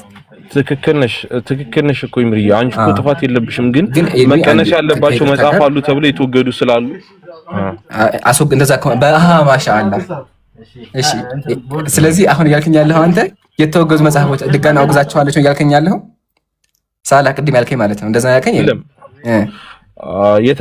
የሚቀነሱ ማለት ትክክል ባልሆነ አጻጻፍም ሊሆን ይችላል፣ ማይሆን ነገርም ሊሆን ይችላል። ግን እየተጤነ ያለበት ጉዳይ አለ። ከገድላት ላይ የሆነ ሰዓት ላይ አይ ቲንክ መግለጫ ወጥቶ ነበር መሰለኝ አቡነ ማቲያስ እና እንደዚህ አይነት ነገር ነው ያለው ብዬ አስባለሁ። ከዛ መጽሐፎች ውስጥ አንዱ ሊሆን ይችላል ላይሆንም ይችላል። ግን እኔ ብዙ እውቀት የለኝም ገድል ላይ። መጽሐፍ ቅዱስ ላይ ግን የምችለው ካለ ለመለስልሽ። በቃ ከዚህ በኋላ አላስጨንቅህም። ግን አንድ ነገር ብቻ ልንገርህ። ከዛ አንድ ግለሰብ ገድላትን አልቀበልም ብሎ መናገር ይችላል? አይችልም።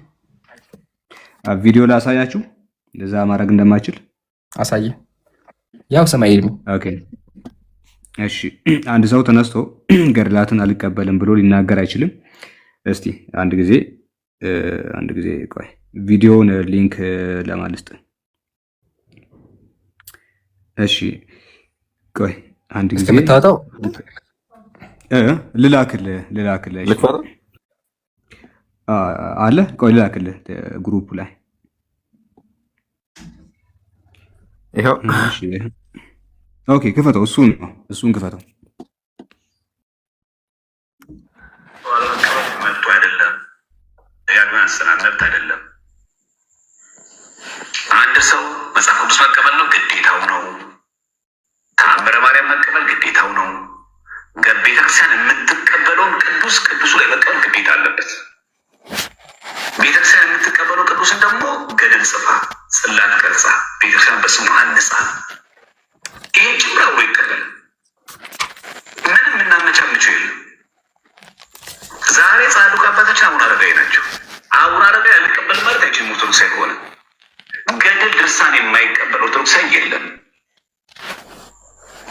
ማስተማር ኑፋቄ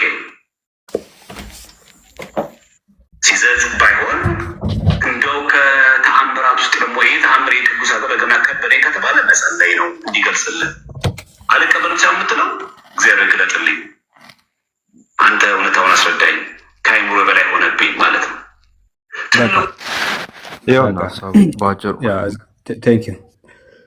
ከፊት ለፊት ያለው ዘማርያም ዲያቆን ዘማርያም ዘለቀ ይባላል። የኢትዮጵያ ኦርቶዶክስ ተዋሕዶ ቤተክርስቲያን መምህር ነው፣ ዲያቆንም ጭምር ነው።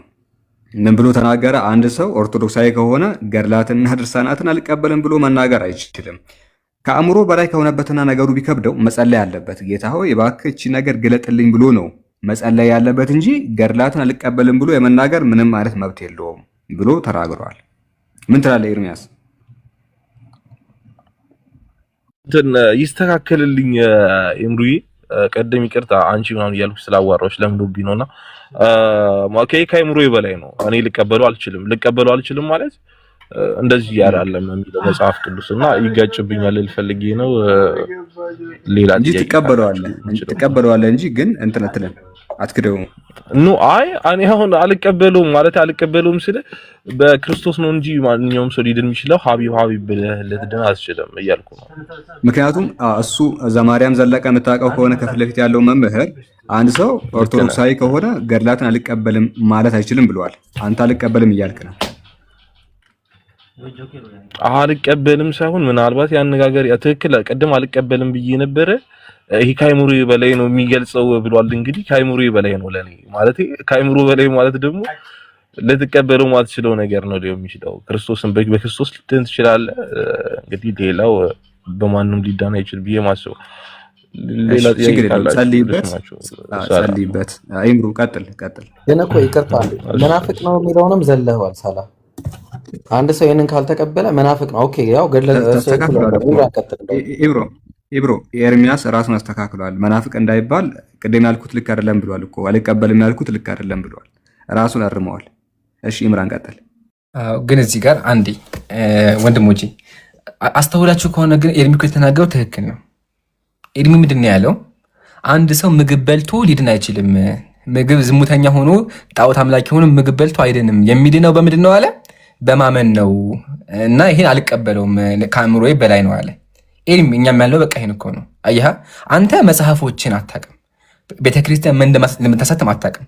ስለዚህ እባክህ መጽሐፍህን በደንብ አድርገህ ለማንበብ ሞክር። ለምን ቤተክርስቲያኒቱ መጽሐፌ ነው ብላ በጅታ አስተርጉማ፣ እንግዲህ የመጽሐፍ በግዕዝ ነው የነበረው፣ ከግዕዝ ቋንቋ ወደ አማርኛ አስተርጉማ ቤተክርስቲያን የሸጠችው ነው ያለችው። ገበያ ላይ የወጣ መጽሐፍ ነው፣ ታዋቂ መጽሐፍ ነው። ሰዮም ታላቅ አባት ነው። ስለዚህ ቤተክርስቲያኒቱ ሰዎቹን የስተስተው ታስተምራለች ማለት ነው። እሱ ምንድነው? አንድ ሰው ምግብ በልቶ ሀቢብ ካለ ይደረባ ታስተምራ። ይሄ ደግሞ ስህተት ነው። ስለዚህ ስህተት ከምትቀበልና ምረጥ። በቃ ምርጫው ከዚህ በኋላ አንተ ነው። ቅድም እኔ አልቀበልም ጥርጣሬ አለብኝ ብለሃል። ችግር የለውም ሙሉን አንብብልኝና ያሁኑ ሙሉን ፔጁን እናነበውና እስቲ ምን እንደሚል እንየው። ሙሉ ፔጁን ሳነበው ይለወጣል? የሚለወጥ ነገር አለ ካለ ንገረኝ። የተቆረጠ ነገር ከምናይ ሙሉን ነው ነው ስለሽ መጽሐፉ ሳይሆን እዛ ፔጅ ያለው። አይ በቃ ችግር የለውም እኔ አወጣልሃለሁ። ግን ያው ሰዓት መግደል ነው ብቻ። ግን ያው ማንበብ ትችላለህ፣ አውጥቼልሃለሁ። ያው ወገኔ አብዛኛው ጊዜ ክርስቲያኖች ሙሉ ሲነበብ የሚለወጥ ነገር ያለ ይመስላቸዋል። ያው ግን አንብበው የሚለወጥ ነገር ካለ እንዲህ አድርግ ኢምሮ ስክሪንሾት ያድርገውና ለራሱ ያንብብ። አይሻልም? ምንም የሚለወጥ ነገር አንተ ያኛውን የሰምራን አንብብልን። አዎ ኤርሚ ጀዛ ከላይ እንደዛ ነው። ስክሪንሾት አድርገው ወገናችን የሚታያላ። ችግር የለውም እንተ ስክሪንሾት አድርጌዋለሁ እንዴ አነበዋለሁ። እሺ አይ እንተ ቢዩ ስክሪንሾት አድርጌዋለሁ። በቃ እሱ ነው ዋናው። ስለዚህ አንብበኸው መልስ ፈልገህና መልስ ካላገኘህ ክርስትና ትክክል አይደለም ማለት ነው። ለምን ክርስትና መዳን በምግብ አለ እያለ ያለው። አንድ ሰው ምግብ ሲበላ ሀቢቢ ካለ ይደና ሀቢብን ያልኳችሁ ሀቢብ ካለ ይደና ነው እያለ ያለችው እና ይሄ ስህተት አስተምሮ ነው። ቅድም ምን ብለህ ነበረ? አልቀበለውም ብለህ ነበረ። ግን ኢየሱስ ምን ብሎ ተናግሮ መሰለህ? ገድል የማይቀበል ሰው ኢየሱስ ምን ብሎ የተናገረው ነገር ላሳይክ። ይሄ መጽሐፍ ተመልከተው። በኢትዮጵያ ኦርቶዶክስ ተዋሕዶ ቤተክርስቲያን በአንተ ቤተክርስቲያን የታተመ መጽሐፍ ነው። አሳታሚ በብፁዕ ወቅዱስ ሊቀ ጳጳስ ዘኢትዮጵያ ዋጨገ ዘእንበረከ አቡነ ማትያስ የታተመ መጽሐፍ ነው። መጽሐፉን ተመልከተው ፔጅ 56 እንደዚህ ይላል። በዚያን ጊዜ አቤቱ አለች። ተናጋሪቱ ማለት ክርስቶስ ሰምራ። ክርስቶስ ሰምራ ማለት በቤተ ክርስቶስ ከማርያም ቀጥላ የተከበረች ሴት ናት። ተመልከት ያለችው ምን ያለችው? በዚያን ጊዜ አቤቱ ጌታዬ ጌታዬ የቅዱሳን ገድላቸው ሲነበብ ሐሰት ነው በማለት የማያምኑ ብዙ ሰዎች አሉ። እንደ ኤርሚያስ ማለት ነው። በገድል ሲነበብላቸው የማያምኑ አሉ። እኛ ስናነብላቸው ማለት ነው። እሺ እንደዚህ ያሉት ትምራቸዋለህ ወይስ አትምራቸውም አለችው። እርሱም አለ ኢየሱስ ተመልከት ያለውን እሱም በጥቡ ልቦና ሆነው ያለመጠራጠር የሚያምኑትን ወደ መንግስት ይገባሉ፣ ያለመጠራጠር የሚያምኑ ካሉ ጀነት ይገባሉ አለ። እሺ ከዛሳ የማያምኑ ቢኖሩ ግን ክፍላቸው ከአሪዮስና ከሰባሊዮስ ጋር ነው አለ። ሰማኸኝ? አለማመን ሳይሆን መጠራጠር። ሰምተኛ አይደል? የሚያስ አለማመን ሳይሆን በገድል መጠራጠር ብቻ። አንተ በገድል የምትጠራጠር ከሆነ ክፍልህ ገሃነም ሳይሆን ገሃነም ቪአይፒ። በክርስትና ሁለት ሰዎች አሉ፣ አሪዮስ እና ሰባሊዮስ። አሪዮስ ማለት ሲሞት ራሱ አንጀቱ ተዘርግፎ በቃ የተረገመ መንፈስ ቅዱስ የገደለው ሰው ነው። በክርስትና አስተምሮ የመጀመሪያ በቃ የተጠሩታላችሁ እናውቃለን። ስለዚህ አንተ ገሃነም ስገባ የምትገባው ከማን ጋር ነው? ከተራ ሰዎች ጋር ሳይሆን ከሁለቱ ጋር ለብቻ የምትታሰረው ማለት ነው። ስለዚህ አንተ ባለማመንህ ብቻ ሳይሆን በመጠራጠርህ ብቻ ክደሃል ማለት ነው፣ የገሃነሙን። ስለዚህ ንስሐ ግባ። ሲቀጥል የአሁኑን ፔጅ እንትን ስክሪንሻት ላድርገውና ማለት ምናልባት ዘማሪያም ሲገባ ልጠይቀው እችላለሁና በቃ ጎበዝ። እኛ የምንፈልገው ጠያቂ ህዝብ ነው። በቃ ጠይቀና። እሺ ያው እሺ ስክሪንሻት ላድርገው በራፉና አራቅ አድርገሽ ንገሪኝና እሺ እኔ የድል ብዙም እንትን ስለማለት ነው። ይቅርታ ችግር የለውም። ያው ግዕዙም እዚህ ጋር አለ፣ ከአማርኛውም የፈለከውን ስክሪንሾት አድርግ። እንትን ላይ ነው ምዕራፉ ምዕራፍ ሳይሆን ፔጅ ነው። ቆበሽ ዘጥምቀት ገድለ ክርስቶስ ሰምራ ዘጥምቀት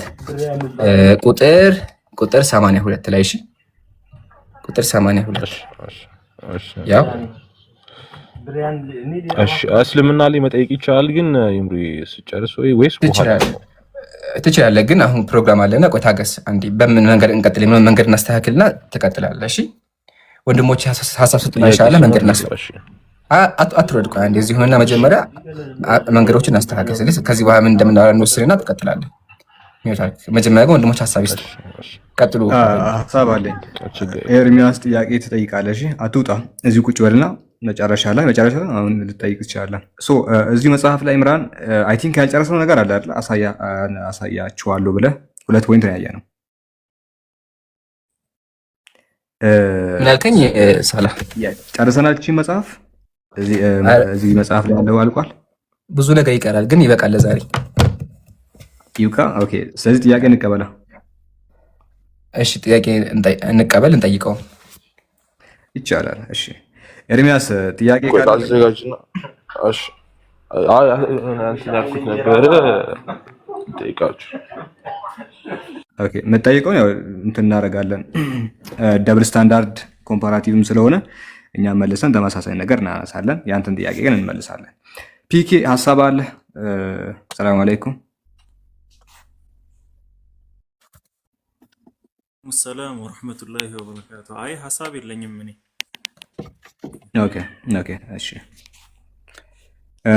ወንድሞች ሐሳብ አላችሁ? አቡኪ ምናምን ወይ አዎ እንደዛ ነው ያሰብኩት። እኔም ይሄ መጽሐፍ ከመዝጋታችን በፊት ሁላችሁም ወንድሞች እስካሁን የተነበበው ሐሳብ ስጡና ከዛ በኋላ የሚጋን እንቀጥላለን። እንደዛ ይሻላል፣ ሰዓትም እንዳይሄድብን።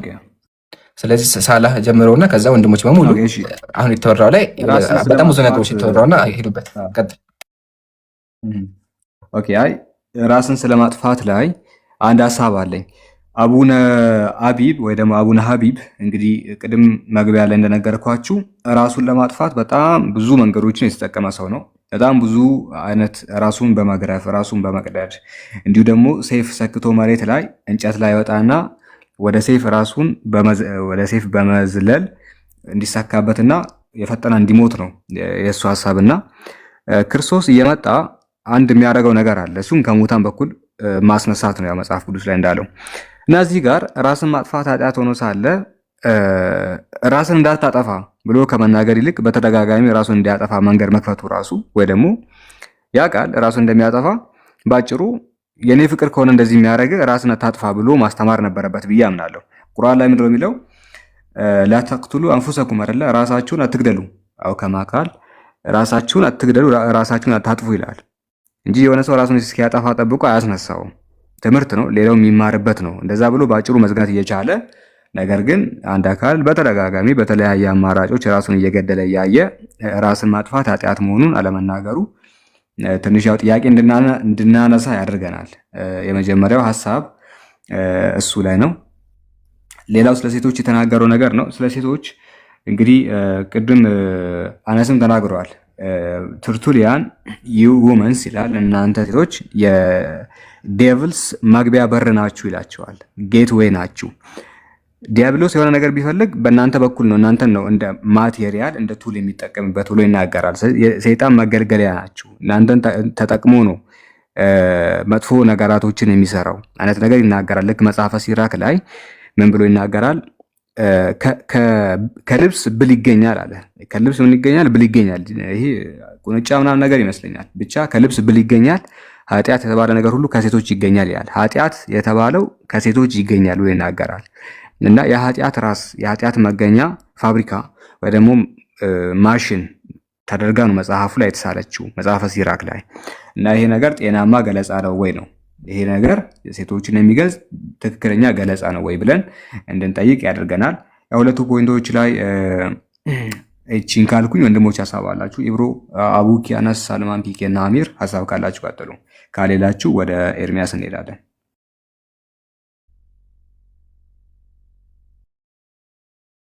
ኢንሻአላህ እኔ ሀሳብ አለኝ ኡስታዞች ከፈቀዳችሁ ኢንሻአላህ ቀጥል። ወገናችን ኤርሚ መልካም ስብዕና ስላለው ሙስሊሞች የሚሰጡትን ሀሳብ የሚሰጡትን ምክር ኢንሻአላህ ይቀበላል የሚል እምነት አለኝና በዚሁ አጋጣሚ ኢንሻአላህ ኡስታዞች እህት ወንድሞቼ ዱአ አድርጉለት። ሐቂቃ እንደዚህ ስነ ምግባር ያለው ሰው ራሱ አንዳንዴ በባትሪ ፈልገንም ስለምናጣ ነውና ወገናችን ኤርሚ ለሱብሃነሁ ወተዓላ ሐቅ እንደ ሐቅነቱ እንዲያሳይህ ባጢልን እንደ ባጢልነቱ እንዲያሳይና እንድትርቀው ያው ዱዓም ዳዋም ማድረግልሃለሁ። ከዛ ባለፈ ግን ባይብልን ብታነበው ገርላቶችን ጭራሽ እኔ እንደው ባትደርስ ነው የምልህ። ማለት እንደው ጤንነትን ለመጠበቅ ባትደርስ፣ ይሄ እኔ የግል ምክር ነው። ሲቀጥልም ደግሞ በቃ የሆነ መመሪያ ነው አይደለ ተብሎ የሚታሰበው ባይብል የህይወት መመሪያ ወይም ደግሞ የአምላክ ቃል ነው ተብሎ አይደለ የሚታሰበው። እስኪ እውነትን ፍለጋ የሆነ ሰከን ብለህ ከመልካም አንግላይታው ምክራችን ባይብልን ብታነበው ኢንሻአላህ እንደኛ እውነተኛውን መንገድ ታገኛለህ የሚል መልካም ምኞት አለኝ። እቺን ለማለት ያክል ነው።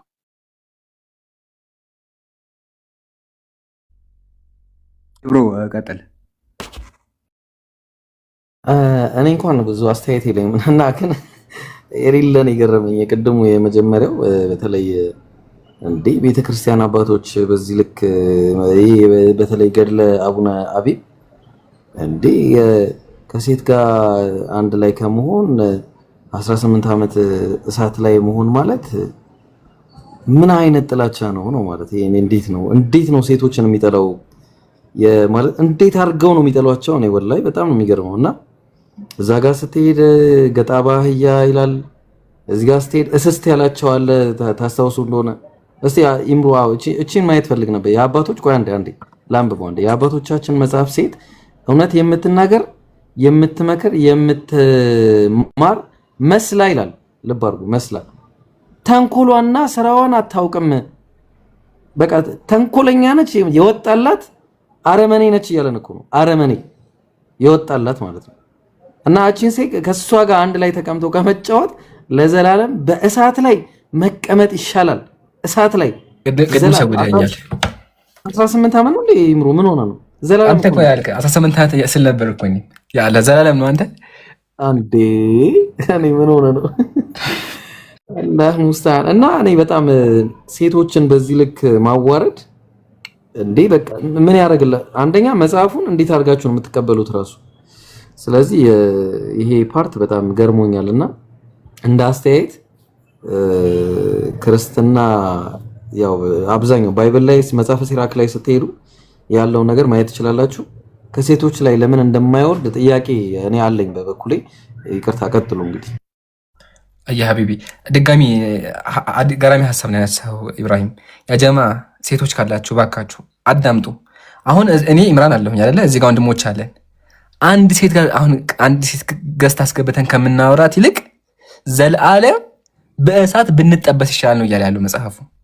ምን ያክል ሴቶች አጸያፊ ቢሆኑ አስቡ። ዘለዓለም እኔ ኢምራን አንድ ሴት ገስት አስገብቼ ከማውራት ዘላለም ገሃነም ብገባ ይሻላል። ምን ያክል አጸያፊ ቢሆኑ ነው የሚል ጥያቄ አለኝ። ይሄ ለአእምሮ ተዋዋለሁ። ቀጥሉ።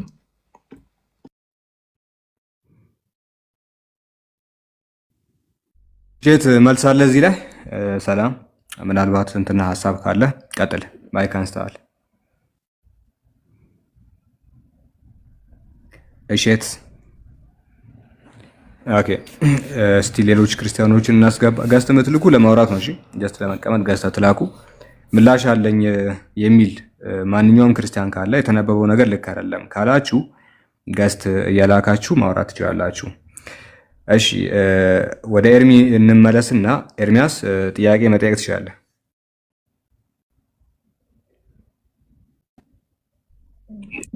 ጥያቄ ምንድነው? ስግደት ለማለት ስጁድ አይ ቲንክ ካልተሳሳትኩ ስጁድ የሚባለው ስግደት ለአምላክ ብቻ የሚሰገድ ስግደት ነው አይደል? ሳላዊ ኦኬ። አሁን እኛ ሙስሊሞች የምንተዳደረው በነቢያችን ሰለላሁ ዐለይሂ ወሰለም ሸሪዓ ነው። ማለትም ነቢያቶች ሊኩል ሚንሁም ጀዐልና ሽርዐተን ወሚንሃጃ ይላል ቁርአን። ለሁሉም ህግና መንገድን አደረግን ይላል። ለነቢያቶች ህግና መንገድ ተደርጎላቸው ነበረ። ህግጋቶቻቸው ይለያያል። ለምሳሌ እዛ ጋ መብላት የተከለከለው ምግብ እዚህ ጋር ሊፈቀድ ይችላል። ሃይማኖታቸው አንድ ቢሆንም ህጋቸው ግን ይለያያል። ስለዚህ አሁን እኛ ሙስሊሞች የምንተዳደረው በነቢያችን በሙሐመድ ሰለላሁ ዐለይሂ ወሰለም ሸሪዓ ነው። በዚህ ሸሪዓ አንድ ሰው ለሌላኛው መስገድ አይችልም። ኦኬ፣ ክልክል ነው ብለን እናምናለን። እሺ ቀጥል። የመላእክት ስግደት ለአምላክ ብቻ ነው ወይስ ለሌላው ሰው ይገባል ብዬ ነበር የኔ ጥያቄ። ኦኬ፣ አሁን ላይ እንዳልኩ ቅድም ብያለሁ። በዚህኛው እኛ በምንተዳደርበት ሸሪዓ የሰው ልጅ ለማንም አይሰግድም። ነቢያችን ራሳቸው ሲናገሩ አንዱ ለአንዱ መስገድ ቢገባው ኖሮ ሚስት ለባሏ እንድትሰግድ አዝ ነበር፣ ነገር ግን አላዝም ምክንያቱም ክልክል ነውና ብለው ተናግረዋል በሐዲሳቸው ላይ። ስለዚህ አንዱ ለአንዱ መስገድ አይችልም ነው። ነገር ግን ከነቢያችን ሸሪዓ በፊት ጌታ አምላካችን በአዳም በፈጠረው ጊዜ መላእክት ለአዳም እንዲሰግዱ አዟቸዋል። ስግደቱ የአምልኮ ስግደት አልነበረም፣ ነገር ግን የአክብሮት ስግደት ነበረ። ሱጁዱ ተህያ የሚባል ነገር አለ፣ ማለትም የአክብሮት ስግደት ነበረ። መቼ? ቅድመ ነቢያችን መሐመድ ሰለላሁ ዐለይሂ ወሰለም በነበሩት ሸሪዓዎች። ለምሳሌ የዮሴፍ ወንድሞች ለዮሴፍ ሰግደዋል። 11 ከዋክብትና ፀሐይና ጨረቃ ሲሰግዱልኝ አየሁ ብሎ ይናገራል። የዮሴፍ ወንድሞች ለዮሴፍ ሰግደዋል። ይሄ ከኛ አስቀድሞ በነበሩት ሸሪዓ ነው። ወደኛ ስንመጣ ግን ይሄ ነገር ክልክል ነው። ጥንት ዘመን የአክብሮት ስግደት ነበረ። አንዱ ለአንዱ አንዱን ሲያከብር ይሰግድ ነበር። ነገር ግን አሁን ላይ ክልክል ነው፣ አይፈቀድም። ኦኬ እሺ። ማለት እንትን ካልኩኝ ለምን እንደቆመ ትነግረኛለህ ሳለ? ኦኬ እንግዲህ የቆመበት ዋነኛው ሪዝን ይሄ ነው ተብሎ የተቀመጠ ነገር አላየው። ነገር ግን ምንድነው ሰዎች ምንድነው እያደረጉ የመጡት? አንድ ጊዜ የአላህ መልእክተኛ ማንን ወደ የመን ይልካሉ፣ ሙዓዝን ይመስለኛል፣ ወደ ሻም ይልካሉ። እና ወደ ሻም በላኩበት ጊዜ ሰዎች አንዱ ለአንዱ ይሰግዳል። ሊትራሊ አንዱ ለአንዱ ይሰግዳል። ለአምላክ የሚሰግደውና ለሰዎች የሚሰግደው ለፍጥረታት የሚሰግደው ተደባልቆ በአንድ ወይ መደረግ ጀመረ፣ ስግደት ሁሉ ማለት ነው። ለዚህ ትልቁ ማሳያ አንድ ብቻ ልስጥቆይ። ማለትም ሱጁዱ ተህያ የሚባለው ነገር መስመር እየሳተ መጣና ሰዎች ለአምላክና ለፍጡር የሚሰግዱ ስግደት ተመሳሳይ መሆን ጀመረ፣ ወይ ደግሞ እንደ አንድ መስገድ ጀመሩ። ከዛ በኋላ መስመሩን እየሳተ ስለሚመጣ ይሄ ነገር ወደ ሌላ አምልኮ ይወስዳቸዋል። እያከበርኩት ነው ብሎ ይናገራል፣ ነገር ግን ኢን ሪያሊቲ እያመለከው ነው። እንዲህ ያሉ ነገራቶች ተፈጥሮ ነበረ። ለዚህ አንድ ትልቅ ማሳያ ልስጥህና ለምን እንደተከለከለ ከዛ ትረዳለህ ብዬ አስባለሁ። እሺ ልክፈትልህ፣ ቆይ አንድ ጊዜ ወርሺፕ። እሺ ትልቁ ላይ አድርገኝ ምራ። የአክብሮት ነው የሚለው ነገር ወዴት ከጊዜ በኋላ ወዴት እንደተለወጠ ላሳየ። ለምሳሌ ሰዎች ለማርያም ይሰግዳሉ። ለማርያም በሚሰግዱበት ጊዜ ግን አምላክ አሁን ያቀፈችው አምላክ ነው ተብሎ ይታሰባል። ጥንት ዘመንም የነበረ ነው። ይሄኛው አምላክ ነው ብሎ ይታሰባል። ማርያም ደግሞ እናቱ ናት ተብሎ ይታሰባል። ነገር ግን ይሄ ስግደት ወዴት እየሄደ መጣ? ተመሳሳይ አምላክ ከሚሉት አካል ጋር ተጨፍልቆ ወደ አምልኮ እየተጠጋ መጣ። ለአክብሮት ነው እየተባለ የሚናገረው ስግደት ግዴታ እየሆነ መጣ። ማኑ ግዴታ ያደረገው? ለምሳሌ ተአምረ ማርያም ላይ እንዲህ ይላል፣ በስዕሏም ፊት ስገዱ፣ ለስዕሏ ያልሰገደ ግን ከቆመበት ቦታ ይጥፋ፣ ስም አጠራሩ ማይታወቅ ይላል። ያኔ እንግዲህ አክብሮት እየተባለ የመጣው ነገር ምንድን ነው? ግዴታ እየሆነ መጣ። ለስዕሏ ያልሰገደ ግን ከቆመበት ቦታ ይጥፋ። ስለዚህ ወደ ሰውን በግድ ለስዕሏ ትሰግዳለህ። ስለዚህ አንድ ሰው በግድ ከሆነ እየሰገደ ያለው አክብሮት ነው ሊባል አይችልም። ይሄ ለአክብሮት የሚደረገው ነገር ከጊዜ በኋላ ወደ ግዴታነት እየተለወጠ መጣና ወደ አምልኮ እየተቀየረ መጣ። ስለዚህ ይሄ ነገር የሰው ልጅን ወደ ሽርክ እንዳያስገባ እነዚህ ነገራቶች ይከላከላሉ ነው። ከዚህ አንጻር ነው ግልጽ ነው ብዬ አስባለሁ። ምን ትላለህ? ሳላ ከመቀጠሌ በፊት አንድ ሐዲስ ላሳየው። ጀዛከላህ ገልጸዋል። አንድ ቆይ ራሴን አተልቅ መጀመሪያ ኤልሚ ያው ሐሳቡን ሰብሰብ ሳረግልህ በእስልምናችን ሁለት ስግደት አለ። አንድ ለአምላክ የሚሰግድ የአምልኮ ስግደትና ሱጁደት ተህያ ወይም ደግሞ የአክብሮት ወይም ደግሞ የምስጋና ስግደት የሚባል ነገር አለ። የአምልኮ ስግደት ለአላህ ብቻ የሚሰገደው ኦኬ። የክብረት ስግደትን ሰዎች ለሰዎች ይሰግዱ ነበር። በድሮ ጊዜ ከሸሪዓቱል ሙሐመድያ በፊት ሰዎች ለሰዎች ይሰግዱ ነበር። ነገር ግን አንድ ክስተት ተፈጠረ። ወይም ደግሞ አንድ ሐዲስ ላንብብልክ። ሐዲሱ መሰለ ቀይስ ብኑ ሰዒድ ረዲየላሁ ዐንሁ ሰሃቢይ ነው። ወዴት ሄደ? ወደ ኢራቅ ሄደ። ሲሄድ እዛ ሰዎች ሲሰግዱ አየ። ለሰዎች ሲሰግዱ ተመለከተ። ከዛ በኋላ ወደ ነብዩ መጣና ምን አላቸው? ነብዩ ሆይ ሰዎች እኮ ለሰዎች ይሰግዳሉ አላቸው። ከዛ በኋላ ፈቁልቱ ፈአንተ ሐቁ ቢአን ዩስጀደ ለከ፣ ነብዩ መሐመድ ሆይ እርሶ እኮ ለእርሶ መሰገድ አለበት፣ እርሶ ከሰዎች የበለጡ ስለሆናችሁ ለእርሳችሁ መሰገድ አለባቸው ለነብያችን ሰለላሁ ዐለይሂ ወሰለም አላቸው። ከዛ ነብያችን ምናወት ፈቃለ ሊ ነብያችን እንደዚህ አለ፣ አረአይተ ለው መረርተ ቢቀብሪ አኩንተ ተስጁዱ ለሁ፣ እንደ ወደፊት እኔ ሙቼ መቃብሬ ላይ ብመጣ አንተ ትሰግድብልኛለህ እንዴ መቃብሬ ላይ ብሎ ጠየቁት ነብያችን። ከዛ ፈቁልቱ ላይ አልሰግድም አላቸው ሰሃቢዩ። ከዛ ነብያችን ነው ላተፈአሉ አታርጉ አትስገዱ፣ ለኩንቱ አሚረን አሐድን አንየስቱደ ለአሐድን ለአመርቱ ኒሳ አንየስቱደ ለአዝዋጅህነ፣ ጭራሹ እንደዛ አልፈቅድም ቢታዘዝ እንኳን መሰገድ የነበረበት ለባል ነበር ብለው ተናገሩ ማለት። ስለዚህ በእስልምናችን ተከልክሏል። ለምን? ይሄ ነገር ቅድም እንዳለ ሳላህ መንገዱን እየሳተ መጣና ወደ አምልኮ ሄደ። ኦኬ ወደ አምልኮ ሄደ። ሲቀጥል ስግደት እንኳን በድሮ ጊዜ የነበረው ስግደት ምሳሌ ንጉስ አለ ይሰገድለታል እያለ ነው። ከሞተ በኋላ ግን የለም አይሰገድም። ግን እናንተ ምን ታደርጋላችሁ? አሁን ለማርያም ስዕል ይሰገዳል፣ ለቅዱሳን ይሰገዳል፣ ለፎቶ ይሰገዳል። አየህ አይደለ? ስለዚህ እስልምናችን ዘጋና ምን አለ? ቁል ኢነ ሰላቲ በላቸው ሙሐመድ ሆይ አለ ስግደቴ፣ ህይወቴ፣ ሞቴ ለአላህ ብቻ ነው አለ። ስለዚህ ሙስሊሞች ስግደታችን ሁሉ ነገራችን ለአላህ ብቻ። ስለዚህ ግንባራችን የምናጎነብሰውን የምንሰግደው ለአላህ ብቻ ነው እንጂ ለሰው አንሰግድም። ነገር ግን በድሮ ዘመን ይፈቀድ ነበረ። ምን? የአክብሮ ስግደት። እሱ ግን ተከልክሏል። አሁን ተግባባን። እዚሁ ጋር ግን አንድ ኤርሚ ካለ ወደ ሌላ ከማለፍ በፊት አንድ አየር ላይ ዝም ብለህ የምትመልሰው ነገር ልጠይቅህ እና ለማርያም አለመስገድ ትችላለህ?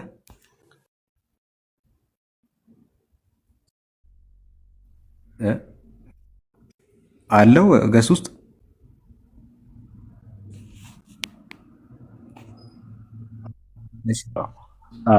እድሜ ላንተ ነው እና ለማርያም አለመስገድ ትችላለህ ወይ? አለመስገድ ለማርያም አለመስገድ እኔ እንጃ። እኔ ያን ያህል እንትኑ የለኝም፣ ግን ማለት ከምን አንፃር ማለት አልገባኝም። እንትኑ አጠያይቅ አልገባኝም። ለምሳሌ እሺ እንደዚህ ልክ እንደዚህ አሁን እነዚህ ልጆች ትልቁ ላይ ብታደርጉኝ ደስ ይለኛል። አለኝኖች ወይ ራሴን ማድረግ እችላለሁ። ኦኬ ሽሪንክ አንዴ ቆይ። እሺ ይታያል። ለማንኛውም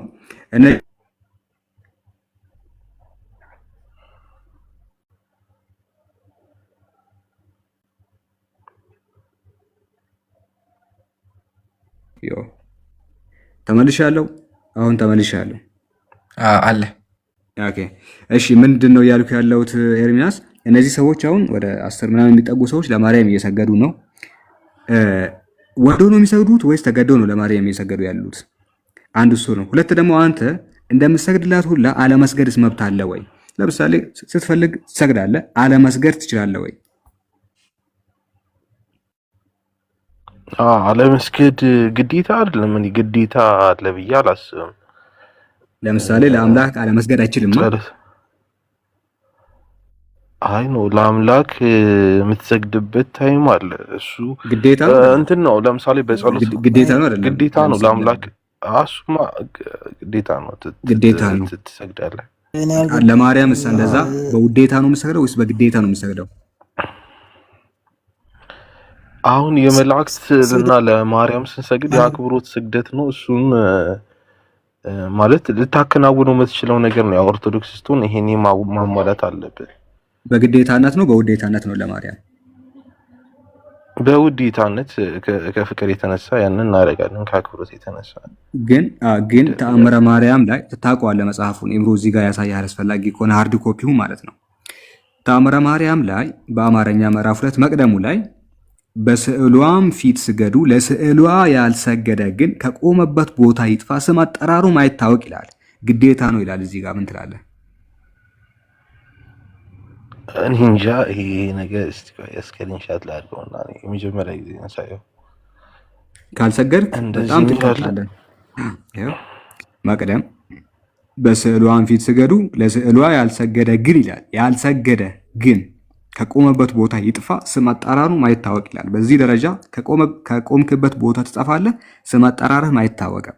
ስለዚህ የመስገድ ግዴታ ካለብህ ነገሩ ልክ እንደ አምላክ ሆነ። ለአምላክ አለመስገድ አይችልም፣ መስገድ ግዴታ ነው። ለማርያምም መስገድ ግዴታ ሆነ። ስለዚህ ሰዎች አንዱ ለአንዱ እየሰገደ መጥቶ መጨረሻ ላይ ግዴታ ምናምን ማስጀመረ አንዱ ለአንዱ መስገድ አለበት አለ። መስመር እየሳተ ይመጣና እንዲህ ያለ ነገር ውስጥ ይከታል። ለዛ ይሄ ህዝብ አንዱ ለአንዱ አክብሮት ነው እያለ አይሰግድም። እና ይሄንን ላሳይ ፈልጌ ነው። ቀጣይ ጥያቄ ካለ ቀጥል። እሺ፣ ቀጣይ ጥያቄ ምንድነው? ከእስልምና እምነት ጋር የተያያዘ ነውና እስልምና እምነት ማለት ከነብዩ መሐመድ በፊት ነበረ ምናምን ይባላል። ከአደም ምንድነው ሙስሊም ነበሩ ይባላልና ያ ነገር እንዴት ለአይሁዶች መጽሐፍ ተሰጠ? ከዛ በኋላ ደግሞ የኢንጂልና የዘቡር ምናምን የሌሎችን መጽሐፍቶች ባለቤት አይሁዶች ሆኖ ሳለ ከዛ በኋላ ነው ወይ እስልምና የተመሰረተው? ከአይሁዶች ቃል ኪዳኑን አንስቶ ነው እስልምና የሚባል ሃይማኖት የመሰረተው? ያንን ነው ልጠይቅ የፈለግኩት። ብዙ ጊዜ መጽሐፍቱ የኢንጂል መጽሐፍ ክርስቲያኖች እጅ አይሁዶች እጅ ነበረ ይባላልና ከዚህ ጋር የተያያዘ ነገር ነው ልጠይቅ የፈለግኩት። ከተረዳችሁኝ ማለት ነው ጥያቄ ነው። ኦኬ። አይ መጽሐፍቶቹ እስልምና በፊቱም ከነበረ መጽሐፍቶቹ እንዴት ለአይሁዳውያን ተሰጡ ነው? አዎ መጀመሪያ ኢንጂልና ዘቡር አይሁድ እጅ ላይ ነበሩ አይደል? ካልተሳሳትኩ መጽሐፎች። ኦኬ እሺ። ኢንጂል አልነበረም። እሺ ለማንኛውም ምንድነው እስልምናችን የሆነ መጽሐፍ ላይ ቤዝ የሆነ አይደለም። መጽሐፍቶች ላይ ቤዝ የሆነ ሳይሆን ጌታ አምላካችን የሰው ልጅን የሚፈጥርበት መንገድ ነው። የሆነ መጽሐፍ መጥቶ አይደለም እስልምና። ለምሳሌ ቁርአን አይደለም እስልምናን የመሰረተው አይታል። መጽሐፍ ላይ ቤዝ የሆነ አይደለም። ቁርአንም ሳይኖር እስልምና ነበረ። ተውራትም እንጂልም ሳይኖር እስልምና ነበረ። ስለዚህ እስልምና የሆነ ስክሪፕቸር ላይ ዲፔንድ የሚሆን አይደለም። ስክሪፕቸር ላይ ደግሞ እንትን የሚሆን አይደለም፣ የተመሰረተም አይደለም።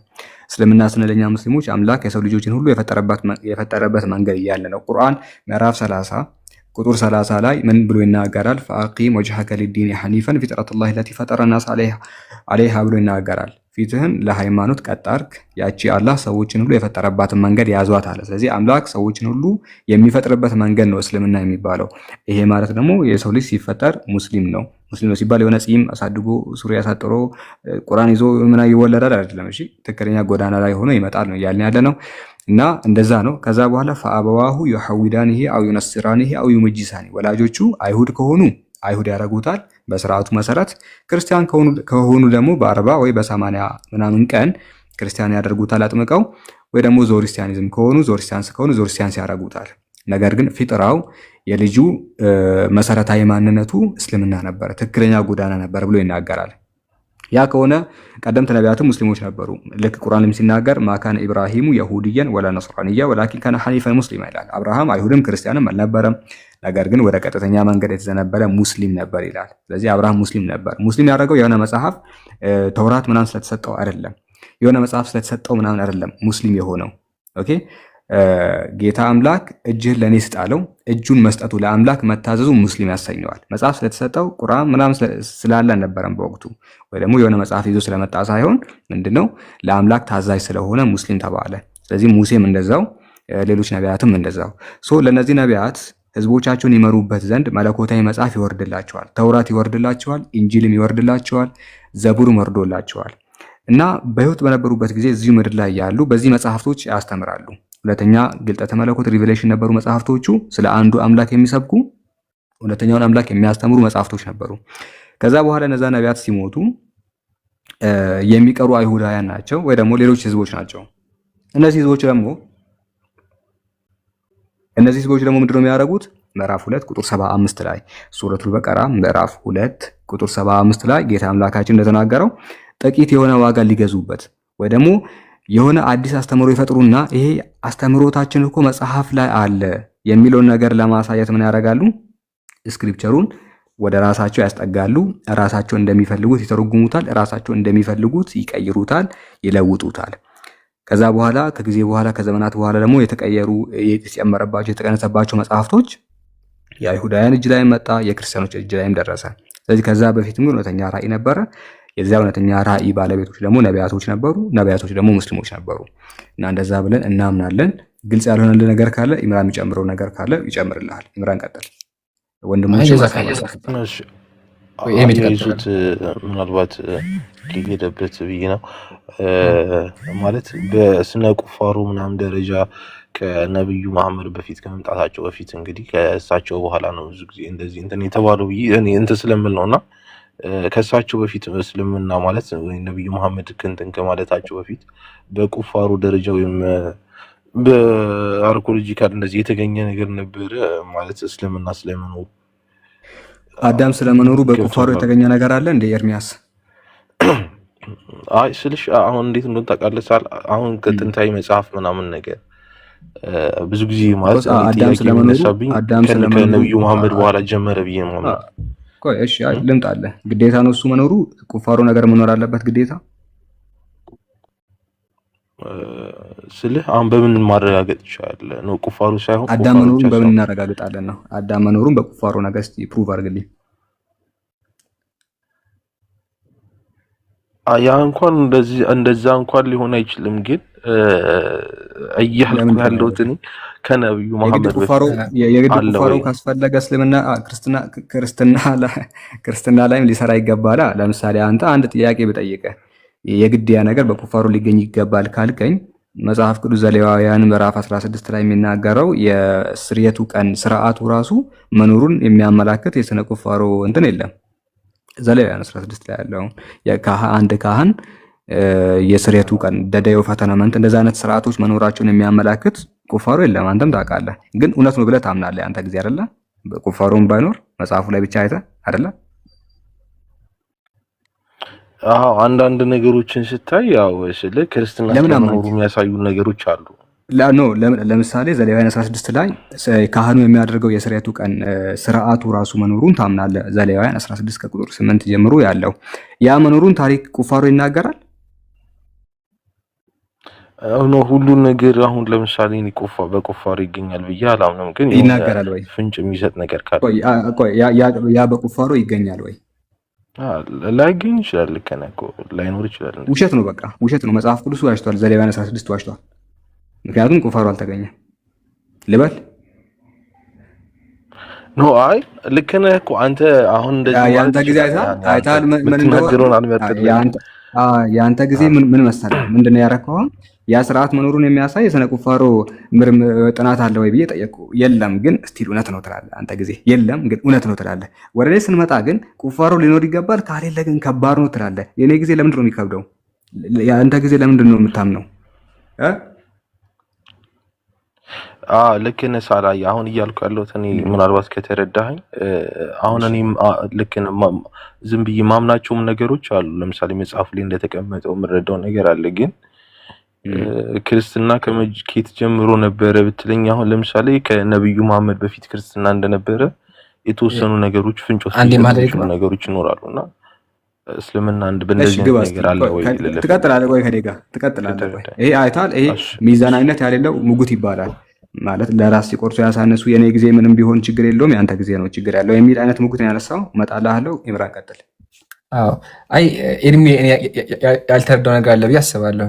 ኤርሚ እኛ አብርሃም ሙስሊም ነው ስንል የሆነ መስገጃ ይዞ ቁርአን ይዞ የሆነ ፂሙን አሳድጎ በቃ የሆነ ሙስሊም መስሎ ጀለቢያ ለብሶ እያልን አይደለም። እሺ ኤርሚ አሁን ኤርሚ የፈለገው ምንድነው? የሆነ ቁርአን ወይም መስገጃ ወይም መስጊድ የሆነ እሱ ቅሪታ አካል ላይ ያለን ያለው እንደዛ እኛ አላለን በተአምር። እኛ አብርሃም ፂሙን አሳድጎ መስገጃ ይዞ ቁርአን ይዞ አላለን በተአምር። እሺ ቁርአን የመጣው በነቢያችን ጊዜ አንተ ጋር አስረዳ። በእስልምናችን ምናለ ህዝቦች አሉ።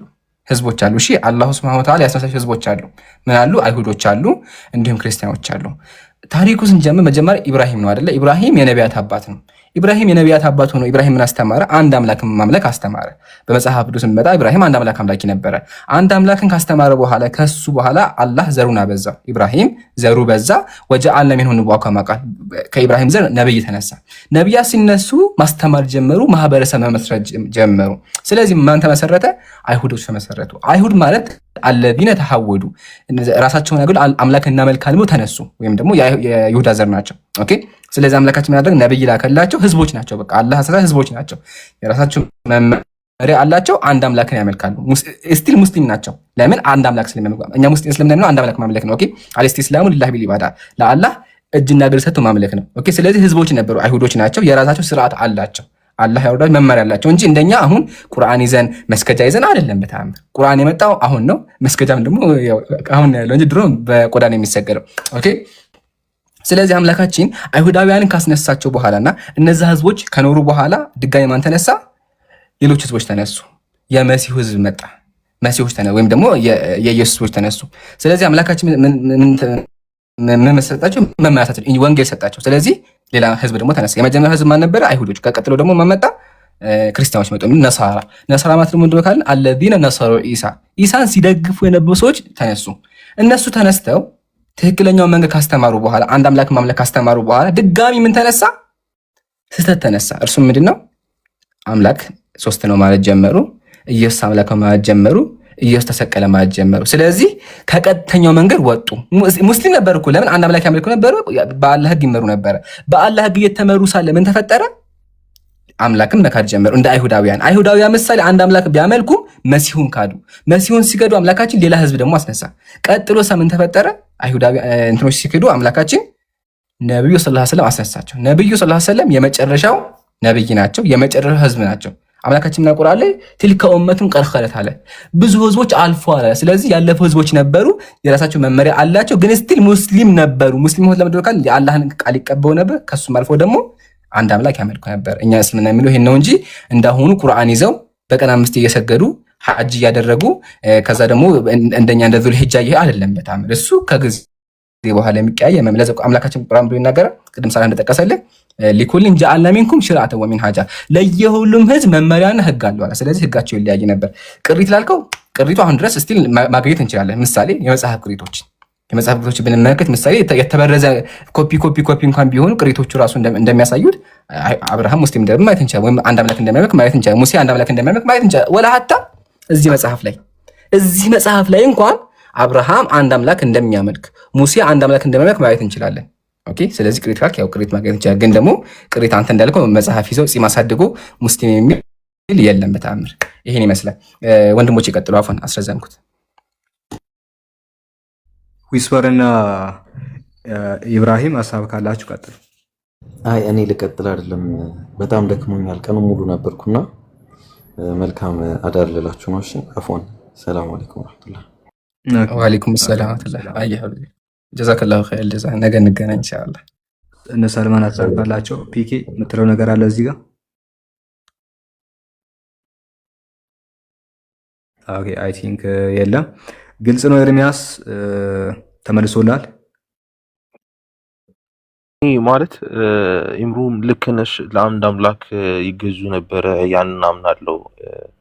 በሙስሊም ጊዜ አንድ አምላክ እንደነበረ አሁንም እኛ እንደምንለው አንድ አምላክ ነው። እኛም ያው ራሱን በሶስት ገለጸ ነው የምንለው። ግን በዛን ሰዓት ለምሳሌ አንድ አምላክ ይገዙ ነበረ ብለን ስናስብ ሙስሊም ነበሩ ብለን መናገር የሚቻለው እንደዛ ነው እያልከኝ ያለው?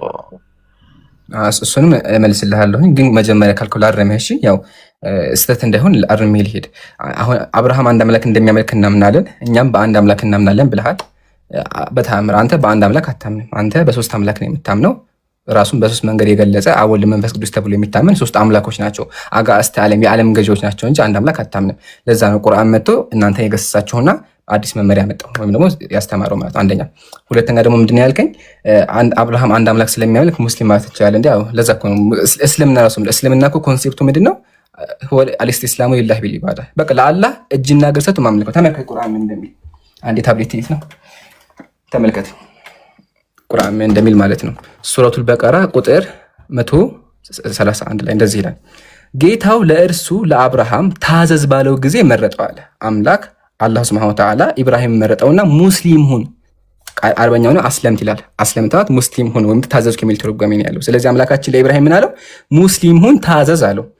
እሺ አብርሃም ምን አለ ከዚህ ጋር? ለዓለማት ጌታ ታዘዝኩኝ አለ። አስለምቱ ሊላሂ ረቢል ዓለሚን፣ ለዓለማት ጌታ ሙስሊም ሁኛለሁኝ አለ። ስለዚህ እኛ እስልምና የሚለው ለአምላክ መታዘዝ ነው። ኦኬ በእርሷም አለ ኢብራሂም፣ በእርሷ አላህ ባዘዘው ቃል ማለት በህጊቱ ኢብራሂም ልጆቹን አዘዘ።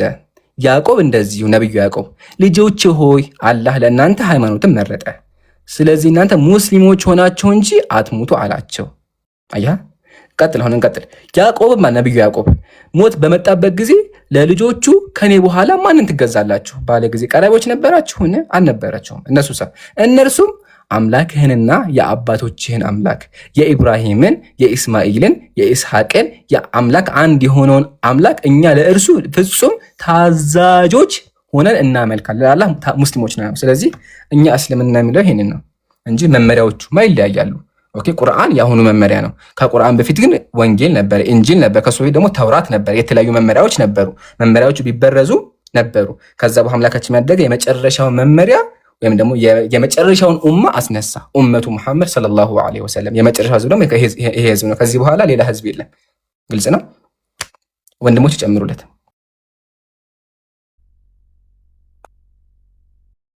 ዛበት ምድሮ የምናደርገው ሌላ ጥያቄ ካለው ይጠይቅ። ችግር የለውም። ሳላይ ለዛሬ ነበረኝ ጥያቄ ነው። ያው መልስ ነው ያልከኝን ተቀብያለሁ። ኢምሪ እሺ ቴንክ ዩ። አንድ ጥያቄ አለኝ ሳለ አንድ ጥያቄ ይመቻችሽ። አጣጣጣ ኤርሚ አለ ወገናችን አንድ ጥያቄ ከቻልኩ መልስላለሁ። እሺ የምትደገፈው ነው ተራህን ጠብቅሽ ወገናችን አንዴ። እሺ ኤርሚ ጥያቄ በጣም አጭር ጥያቄ ነው። መከራከርም አልፈልግም። ካንተ የሚፈልገው ነገር ችግር የለውም። እኔ ኢምራን ክርስትና ላይ ምን አገኛለሁ? ስለ ክርስትና ስበከኝ። ክርስትና ላይ የማገኛቸው 3 ነገሮች ንገረኝ። እኔ አሁን ከኢምራን ሙስሊም ነኝ አይደለ? አልሐምዱሊላህ ቀጥተኛው መንገድ ላይ ያለሁት። ግን አሁን አንተ ከኔ ወደ ክርስትና እንደመጣ ምንድነው ክርስትና ላይ ምን አገኛለሁ ንገረኝ። 3 ነገሮች፣ 3 ነገር ብቻ ክርስትና አሳመነኝ። 3 ነገሮች ክርስትና ላይ ምን እንደምናገኝ። ዘላለማዊ ህይወትን በክርስትና ውስጥ ይገኛል አንደኛ። ሁለተኛ ደግሞ ክርስትናን ፍቅርን ያስተምራል ብዬ አምናለሁ። ሶስተኛ እንግዲህ የምታገኘውን የዘላለማዊ ህይወትን ታገኛለህ። ትልቁ ነገር ያ ነው እና ሌላው እንግዲህ አስተምሮ ነው ያለው። ግጋቶች ምናምን ይኖሩታል እሱ አለው። ግን የዘላለማዊ ህይወት ከምንም ይበልጣልና እሱን ታገኛለህ ብዬ ማለት ነው። ሶስተኛ ስጠኝ። አንደኛ የዘላለም ህይወት፣ ሁለተኛ ፍቅር፣ ሶስተኛ ሶስተኛ እንግዲህ ክርስትና ውስጥ ነው ሲጠራ የዘላለም ህይወት ታገኛለህ ብዬ ነው ሰውን ልጠራ የምችለው እንጂ ላስቀምጠው የምችለው ነገር የለም። ግልጽ ላድርግለት ይምሩ። ቆይ አንድ ጊዜ ምን መሰለህ ኤርሚያስ፣ ሁሉም እምነት ውስጥ የሚቀመጠው ሰው የዘላለም ህይወት አገኛለሁ ብሎ ነው የሚያምነው እና አዲስ ነገር አልጠራህም። ምክንያቱም በእስልምናም የዘላለም ህይወት አለኝ ብሎ ነው ኢምራን እያመነ ያለው። ወደ ቡዲዝም ብትሄድ የዘላለም ህይወት እናገኛለን ሊሉ ይችላሉ። ወደ ሌላም ብትሄድ የዘላለም ህይወት እናገኛለን ሊሉ ይችላሉ እና እሱን ሰርዘው፣ ምክንያቱም እሱም አለኝ ብሎ ስለሚያምን። አሁን እሱ የጠየቀ እስልምና ውስጥ የማያገኘው የሆነ እንደው የሚያጓጓ ነገር አዲስ ነገር እዛ ያለው እሱን ንገረኝ ነው። ፍቅር የሚለውንም ቢሆን ሁሉም እምነት እንደዛ ሊል ይችላል። ለምሳሌ ፍቅር ሲዝም የሚለው አንድ ወገናችን እዚሁ ሀገራችን ውስጥ ያለው ፍቅር በጣም እንደውም ፍቅር ከማለቱ የተነሳ እምነቱ ራሱ ፍቅር ሲዝም ይባላል እና እስልምናን የሚያህል እምነት ትቶ ወደ ክርስትና መምጣት ያለበት 3 ለየት ያለ ነገር ንገረው። እሱን የፈለገው አዎ አይ ሳላ ጀዛከላ በደንብ አብራርተዋል። ግን ኤርሚ ችግር የለውም በቃ መዝግቤልሃለሁ። የዘላለም ሕይወት አልከው መዝግቤልሃለሁኝ። ሳላ መልሶልህ ግን ቆይ በኋላ እናወራበታለን። ፍቅር ያልከውንም መዝግቤልሃለሁ። አንድ ጨምርልኝ እንደው እባክህ ችግር የለውም በቃ ሳላ ይቅርም በለውና አንድ ብቻ ጨምርልኝ። ክርስትና ውስጥ የማገኘው አንድ ብቻ ቀጥል። እኔ እኮ ግራ አጋባሽኝ እኮ ይምሩ ማለት አንድ ሰውን ስትጣራ የዘላለም ሕይወት ታገኛለህ ተብሎ ነው እንግዲህ እንትን ልትል የምትችለው ማለት ሌላ አለ ብዬ አላምንም። እሺ በቃ እኔ አሁን ኢምራን አንተ ወደ እስልምና ብመጣ የምታገኘውን ነገሮች እነግርሃለሁ በኋላ። አንተ ሌላ የለህም በቃ ይሄ ብቻ ነው ያለህ? አዎ እኔ የዘላለም ሕይወትን ታገኛለህ ብዬ ነው ልጠራ የምችለው ማለት ሌሎች ስርዓቶቹን ምናምን እነሱ እንዳለ ሆነው ማለት ነው። እሺ አሁን አንድ ያነሳቸው ሀሳቦች ላይ ሪያክት አድርግና ከዛ በኋላ እንቀጥላለን። እሺ አንዴ አሁን ሞያናችን መጀመሪያ ምንድን ነው ያለኝ? አንተ ኢምራን ወደ ክርስትና ብትመጣ አንደኛ የምታገኘው የዘላለም ሕይወት ነው አልከኝ። እስልምና ላይ እኔ የዘላለም ሕይወትን አግኝቻለሁ። ማስረጃ ደግሞ ሱረቱ ዙሁር ቁጥር 68 ላይ አምላክ በቃል ያ ኢባዲ ላ ኸውፉን አለይኩም ባሮቹ ይሄ በእናንተ ላይ ፍርሃት የለባችሁም ብሎ አምላኬ በእኔ ላይ ፍርሃት እንደሌለ ቃል ገብቶልኛል። ኦኬ ገነትን ግቡ እንደምበል ቃል ገብቶልኛል። አንደኛ ሁለተኛ ደግሞ ፍቅር አልከኝ። እስልምና ፍቅር ነው። ነብያችን ምን አሉ? ሙስሊሙ መን ሰሊመል ሙስሊመ ቢሊሳኒሂ ወየዲሂ ሙስሊም ብሎ ማለት ሁለመናው ሰላም የሆነው ብሏል። ኢስላም ራሱ ሰላም ነው። ስለዚህ የተለየ ነገር አላመጣህም። አየህ አይደለ? ፍቅር አልከኝ። ፍቅር እስልምና ላይ ነው ያለው። ለምን? ሙስሊም ራሱ ሙሉ ስብዕና እስልምና ስለሆነ ሙስሊም ራሱ ሰላም ስለሆነ በቃ ቃሉ ራሱ ሰላም የሚል ትርጉም ስላለው ስለዚህ ምንም የተለየ ነገር አላመጣህም። አሁን ወደ መጀመሪያው ልመለስና የዘላለም ሕይወት ታገኛለህ አልከኝ። ጥያቄ ምንድነው? የዘላለም ሕይወት እንዴት ነው የማገኘው? ምን በማድረግ? ሶስት አምላክ አለ ብዬ በማመን ምን በማድረግ ነው የማገኘው? እንግዲህ ክርስቶስን ትቀበላለህ። ክርስቶስን ስትቀበል የዘላለም ሕይወት ታገኛለህ። እሺ ክርስቶስን ተቀበላለህ። የክርስቶስን አባቱን አልቀበልም አንዴ እሱንም ክርስቶስን ትቀበላለህ ማለት ያው አብንም መንፈስ ቅዱስንም ያጠቃልላል። ሶስቱንም መቀበል አለብኝ ማለት ነው። አዎ ግድ ነው። እሺ ስለዚህ አሁን ኢምራን መዳን ከፈለኩኝ አብ ወልድ መንፈስ ቅዱስ ብዬ ማመን አለብኝ። አዎ በሚገባ በቃ አሁን ወገናችን ጥያቄ ምንድነው? ምንም ወሬም አናስረዝምም።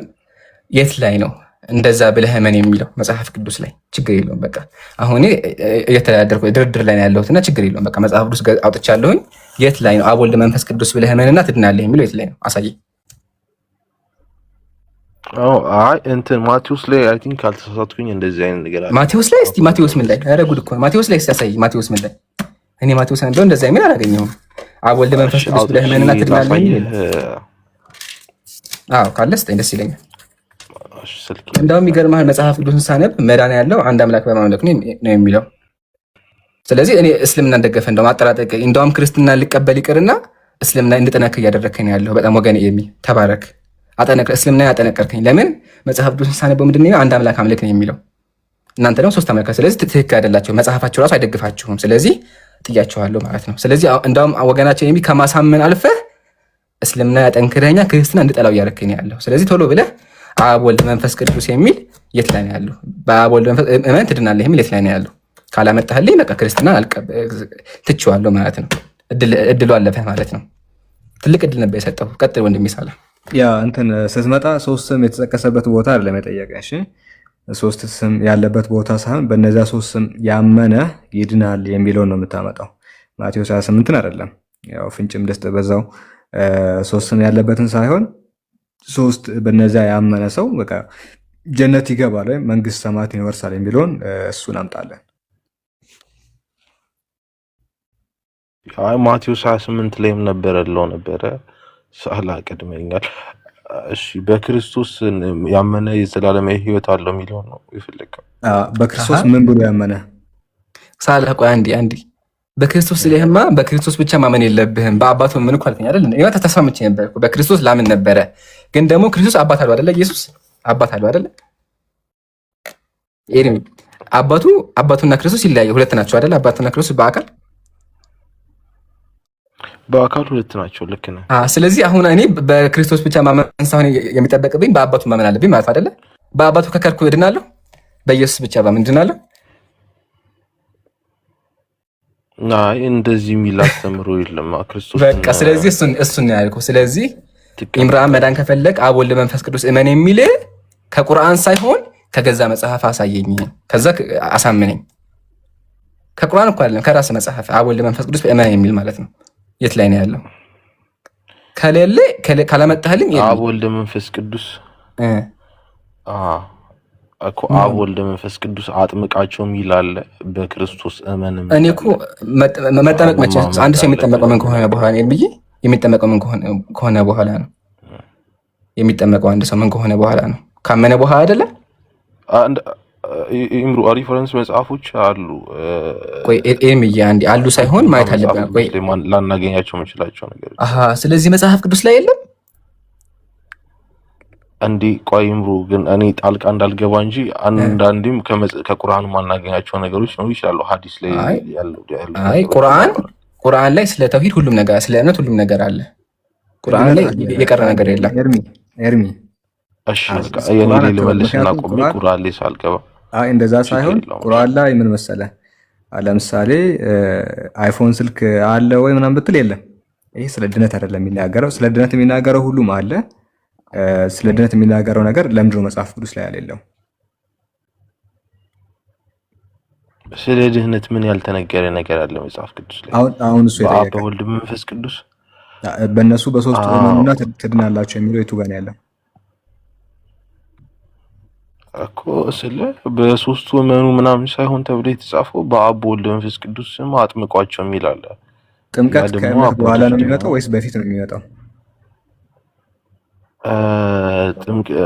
ማለት የቱ ነው ከመጠመቀው ወይስ እምነት? ድህነት መጀመሪያ አምነህ ነው የምትጠመቀው ወይስ ተጠምቀህ ነው የምታምነው? አምነህ ነው የምትጠመቀው እኮስ። እምነቱን አስቀድምና የእምነቱን አሳየን። ኦኬ በኢየሱስ ክርስቶስ ማመን እንዳለብህ እና ክርስቶስ ኢየሱስ ያመነ ደግሞ የዘላለም ሕይወት እንዳለው አሳይሃለሁ። በክርስቶስ ብቻ ያመነው ሳላ ተመለስን እኮ እኔ። እሺ ቆይ በክርስቶስ ብቻ ለምን ታውቂያለሽ? ምሩዬ ኤሚ ቆይ አንዴ ብራዘር፣ እሺ አንዴ ብቻ ከዛ ትቀጥላለህ። አንዴ ምንም አንድ ቦታ ላይ ተወዛግበው አይደለ? ገብቶኛል እኮ። ቆይ አንዴ አይደለም ማዳምጠኝ። እሺ ኤሚ አሁን ቅድም ምን አልከኝ አንተ? በክርስቶስ እመን ትድናለህ አልከኝ። ማሻአላህ እሺ በቃ ክርስቶስ ይባላል ተስማማን። ግን ደግሞ አባት አለው አልኩ። አዎ አባት አለው። በአባቱ ለምን አዎ እመን አልከኝ። አሁን ጥያቄ ምንድነው? በአባቱ በክርስቶስም በመንፈስ ቅዱስም አመኜ እንደምድን ማስረጃ ስጠኝ ነው። ካላመጣ ትክክለኛ እምነት አይደለም ማለት ነው። መጽሐፍ ላይ እንኳን የለም ማለት ነው እምነት። ሐሳቤ ግልጽ ነው ወገኔ? ልክ ነህ። ገባኝ እኮ ግን ኢምሩ የኔ ሐሳብ ደግሞ እንዴት እንደሆነ ታውቃለህ? እሺ ንገረኝ። መጽሐፍ ቅዱስ ላይ ለምሳሌ በኢየሱስ ክርስቶስ ማመን እንዳለብህ እና ደግሞ በአብ ማመን እንዳለብህ እንደዚህም ማለት ሶስቱንም ማለት በሶስቱ ማመን እንዳለብህ ይናገራል። ግን አንድ ቦታ ላይ ልሰልጥህ አልችልም። ተለያይቶ ነው ያለው። በአንድ ቦታ አልተሰበሰቡም። አንድ ቦታ ላይ ልሰጥህ አልችልም። ገባኝ። ስለዚህ አሁን እያልከኝ ያለኸው ምንድነው? ቆይ አንዴ ገባኝ። እያልከኝ ያለኸው በሶስቱም በአንድ የእመኑ የሚል ሳይሆን ያለው የተለያየ ቦታ ነው ያሉት ማለት ነው። አንድ ቦታ ላይ ተጽፎ ላይ ይችላል። ግን ቆይ አንዴ ስለዚህ አንድ ቦታ ላይ በአብ ይላል፣ አንድ ቦታ ላይ በወልድ፣ አንድ ቦታ በመንፈስ ቅዱስ ይላል። እንደዛ ነው አይደለ? በአብ በወልድ መንፈስ ቅዱስ ደግሞ እያጠመቃችኋቸው ማለት ችግር የለውም። ተስማማሁን። ስለዚህ ወገናችን ምንድን ነው ያለን? እኛ አሁን አብ ወልድ መንፈስ ቅዱስ እመን የሚል በአንድ ቦታ የለም። ተለያይቶ አልተሰበሰቡም፣ ተለያይተው ነው ያሉት ነው ያለ። ችግር ላይ ተስተኝ በቃ አሁን ከአብ ጀመር በአብ እመን የሚል ነው ያለው። እሺ በአንድ አምላክ ማመን እንዳለብን እኮ ኦሪት እንደሚናገረው እሱ ነው። ጥቅስ እየነገርክ ንገረኝ። እሺ ይቅርታ ግን ኢምሩ እየወጣሁ እየገባሁ ነው። በቃ እኔ ላግዝህ። ችግር የለውም። እኔ እንትን እያልኩ ማለት ማውጣት እችላለሁ። ሌላ ነገር ሪፖርት ምናምን እንዳይመስልሽ ገባሁ። ችግር የለውም። እኔ አግዝሃለሁ። በቃ አንደኛ ቆሮንቶስ በአብ እመን የሚል ሌላ ጊዜ ልስጥህ ልተባበረህ። ችግር የለውም። ያው አንድ አምላክ አለ። እሺ አንደኛ ቆሮንቶስ ላይ ለእኛ ነገር ሁሉ ከእርሱ የሆነ እኛም ለእርሱ የሆን አንድ አምላክ አባል ይላል። ትክክል። አንድ አምላክ ማን ያለው? አንድ አምላክ አባልን ይላል። ስለዚህ አንድ አምላክ የተባለው ማን ነው? እዚህ ጋር አብ ነው። በቃ አሁን ደግሞ ወልድ የተባለበትን ስጠኝ አንተ። እሺ አብ እኮ ሶርሱ ነው ምንጩ ነው እኮ ገብቶሻል። እሱማ እኔም አውቃለሁኝ አብ ምንጭ እንደሆነ አውቃለሁኝ። አሁን መሰለህ ኤልሚዬ ላግዝህ ነው። እኔ ሙስሊሙ መጽሐፍ ቅዱስን ሳነብ አብ አምላክ ነው የሚል አይቻለሁኝ አልኩ። አገዝኩ እኔ እኮ አገዝኩ አይደል እንዴ? አብ አምላክ ነው የሚል አይቻለሁኝ። አሁን ግን የቀረው ምንድን ነው? መንፈስ ቅዱስ አምላክ ነው፣ ኢየሱስ አምላክ ነው የሚል ግን የለም። በእሱ እመኑ የሚል የለም። ስለዚህ ስጠኝ ካለ ከሌለ ደግሞ ክርስትና ትክክል አይደለም። እምነታችሁ መጽሐፋችሁ ላይ እንኳን የለም። የቤት ስራው የማድርገው ሰዓትም እየሄደ ስለሆነ ወገናችን እንዳንሰለቻችም ሰውም እንዳይሰለቸው የቤት ስራ ወስደና እሺ፣ የት ቦታ እንደዛ እንደሚል ፈልገህና አይሻልም? ሳልዘጋጅም ስለገባው በቃ ግን አሁን አየህ አይደለ በክርስትና የሆነ ጥቅስ ራሱ ልጠቅስ አትችልም። አሁን ይሄ ለጠየቁ ለመሰለህ እምነታችሁ ትክክል እንዳይሆን ለማሳየት ነው። አየህ ተቸገርክ አንተ ራሱ ስቃይ ገባ። በቃ በአንድ ቦታ አጣህ፣ ሰበሰብካቸውም ለያቸውም አጣሃቸው። የለም በቃ አብ ወልድ መንፈስ ቅዱስ እመኑ የሚል የለም።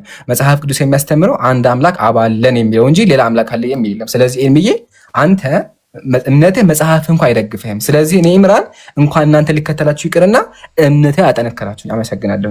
ግን አሁን ቁርአን ላይ በጣም ተመክታ አምላካችን ቃል በቃም ብሎ ይናገራል። ሱረቱ ኒሳ ላይ ኢነመላሁ ኢላሁን ዋሂድ አላህ አንድ አምላክ ብቻ ነው። ለወታ ነቢያችን ነው መን ቃለ ላኢላሃ ኢለላህ ደኸለል ጀና። አንድ ሰው ላኢላሃ ኢለላህ ከአላህ ውጭ አምላክ የለም ብሎ ካመነ ጀነት ገባ አሉ። ስለዚህ አያ በእስልምናችን ላይ ቃል በቃል አለ። በቃ ሁሉም ሙስሊም ያውቀዋል ቃል በቃል በእናንተ ግን የለም። ዮሐንስ 1:1 ላይም እኮ ተገልጿል። ግን አንቺ አብ ወልድ መንፈስ ቅዱስ ላይ እሱን ከፈለግሽ ነው እንጂ ዮሐንስ 1:1 ላይ ወንጌል ብራዘር ዮሐንስ 1:1 ሌላ ርዕስ ነው። በቃ ቃል ምናምን ልንገባ ነው። ለምን እንደዛ ታደክመኛለህ? እኔ ጥያቄ አሁን መጽሐፍ ቅዱስ በማያሻማ ቃል አንዴ ቆይ ብራዘር፣ መጽሐፍ ቅዱስ በማያሻማ ቃል አንድ አምላክ አብ አለን አለ። ጥያቄ ምንድን ነው? አንድ አምላክ ኢየሱስ ስሜ ስጠኝ ነው ያልኩ። ለምን ግራ ታጋበኛለህ? የሚይ አሁን ቃል ምናምን ጋር ለምን ታወዛግበኛለህ? ክርስትና ሳይወዛገብ ማመን አይቻልም?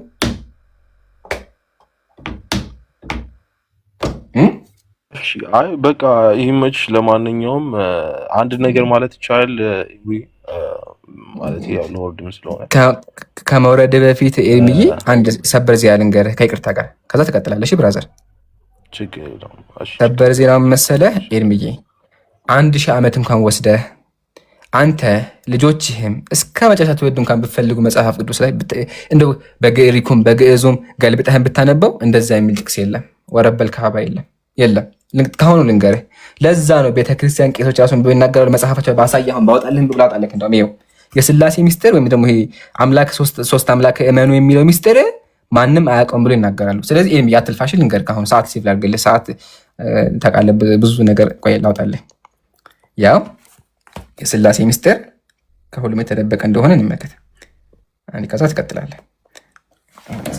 መጽሐፉን ላምጣው።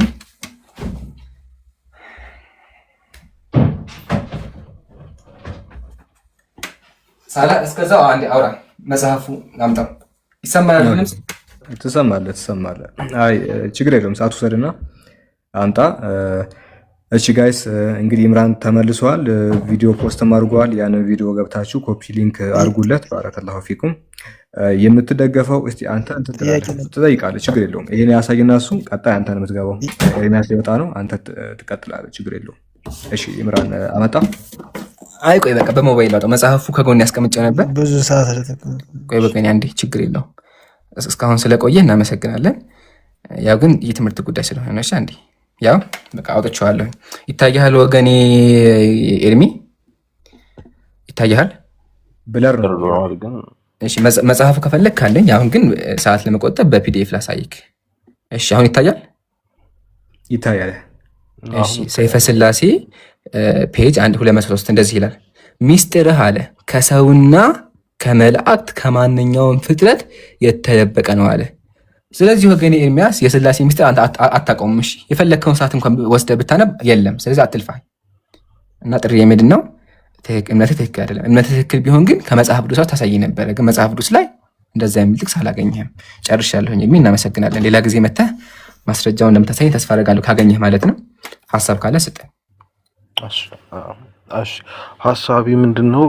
አይ ጥሩ ነው። እንደዚህ ስድብ በሌለበት መማማር መቻሉ አሪፍ ነው። ሌላ ምንድን ነው መናገር የምፈልገው ማለት አሉ ከኛም ማለት ከክርስቲያንም ወገኖችም አሉ አሪፍ አሪፍ መምህራን ከነዛ ጋር ዲቤቶች ቢዘጋጁና ከታች ያለው ደግሞ ማለት እንደኔ ያለው ተማሪ ሌሎችን እንትኖች ቢማሩና ቢያውቁ ሞር ስለ የተወሰነ ስለ እስልምና ማወቅ ይቻላል፣ ስለኛም መጽሐፍ ቅዱስ ላይ ያለውን ነገር መረዳት ይቻላልና እንደዚህ አይነት ነገሮች ቢዘጋጁ ጥሩ ነው ብዬ አስባለሁ። ይሄን ነው። አመሰግናለሁ። ይመቻችሁ። እኛም እናመሰግናለን። ይገርምሃል ኤልምዬ አንተ አዲስ ነው ትሆናለህ እንጂ ቲክቶክ ላይ ከጀመረ ሁላችንም እዚህ ጋር የምታይ ወንድሞች ከ5 ዓመት በላይ ሆኖናል። ከ5 ዓመት በላይ 5 ዓመት ሙሉ ቄሱ መጣ።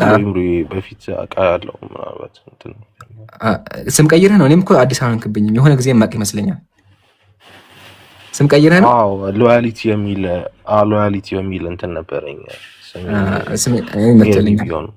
አይ ብራዘር እና ምን መሰለህ ሁላችንም ወንድሞች እዚህ ጋር የምታይ ወንድሞች በሙሉ ቄሱ አልቀረንም።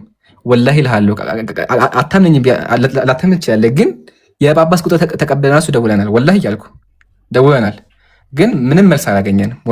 ፓስተሩ እንኳን ፓስተር ጋር ተወያይተናል፣ ስልክ ደውለናል፣ በአካል ብዙ ቦታ ሄደናል። ወላ ሀታ ቤተክርስቲያን ቸርች ድረስ ሄደ ተወያይቼ አውቃለሁኝ፣ ቸርች ድረስ ገብቼ ማለት ነው። ግን እስካሁን አንድ ሰው ሊያሳምነን የቻለ የለም። ለምን? መጽሐፍ ቅዱስ ላይ እንደዛ የሚል አስተምሮ ስለሌለ።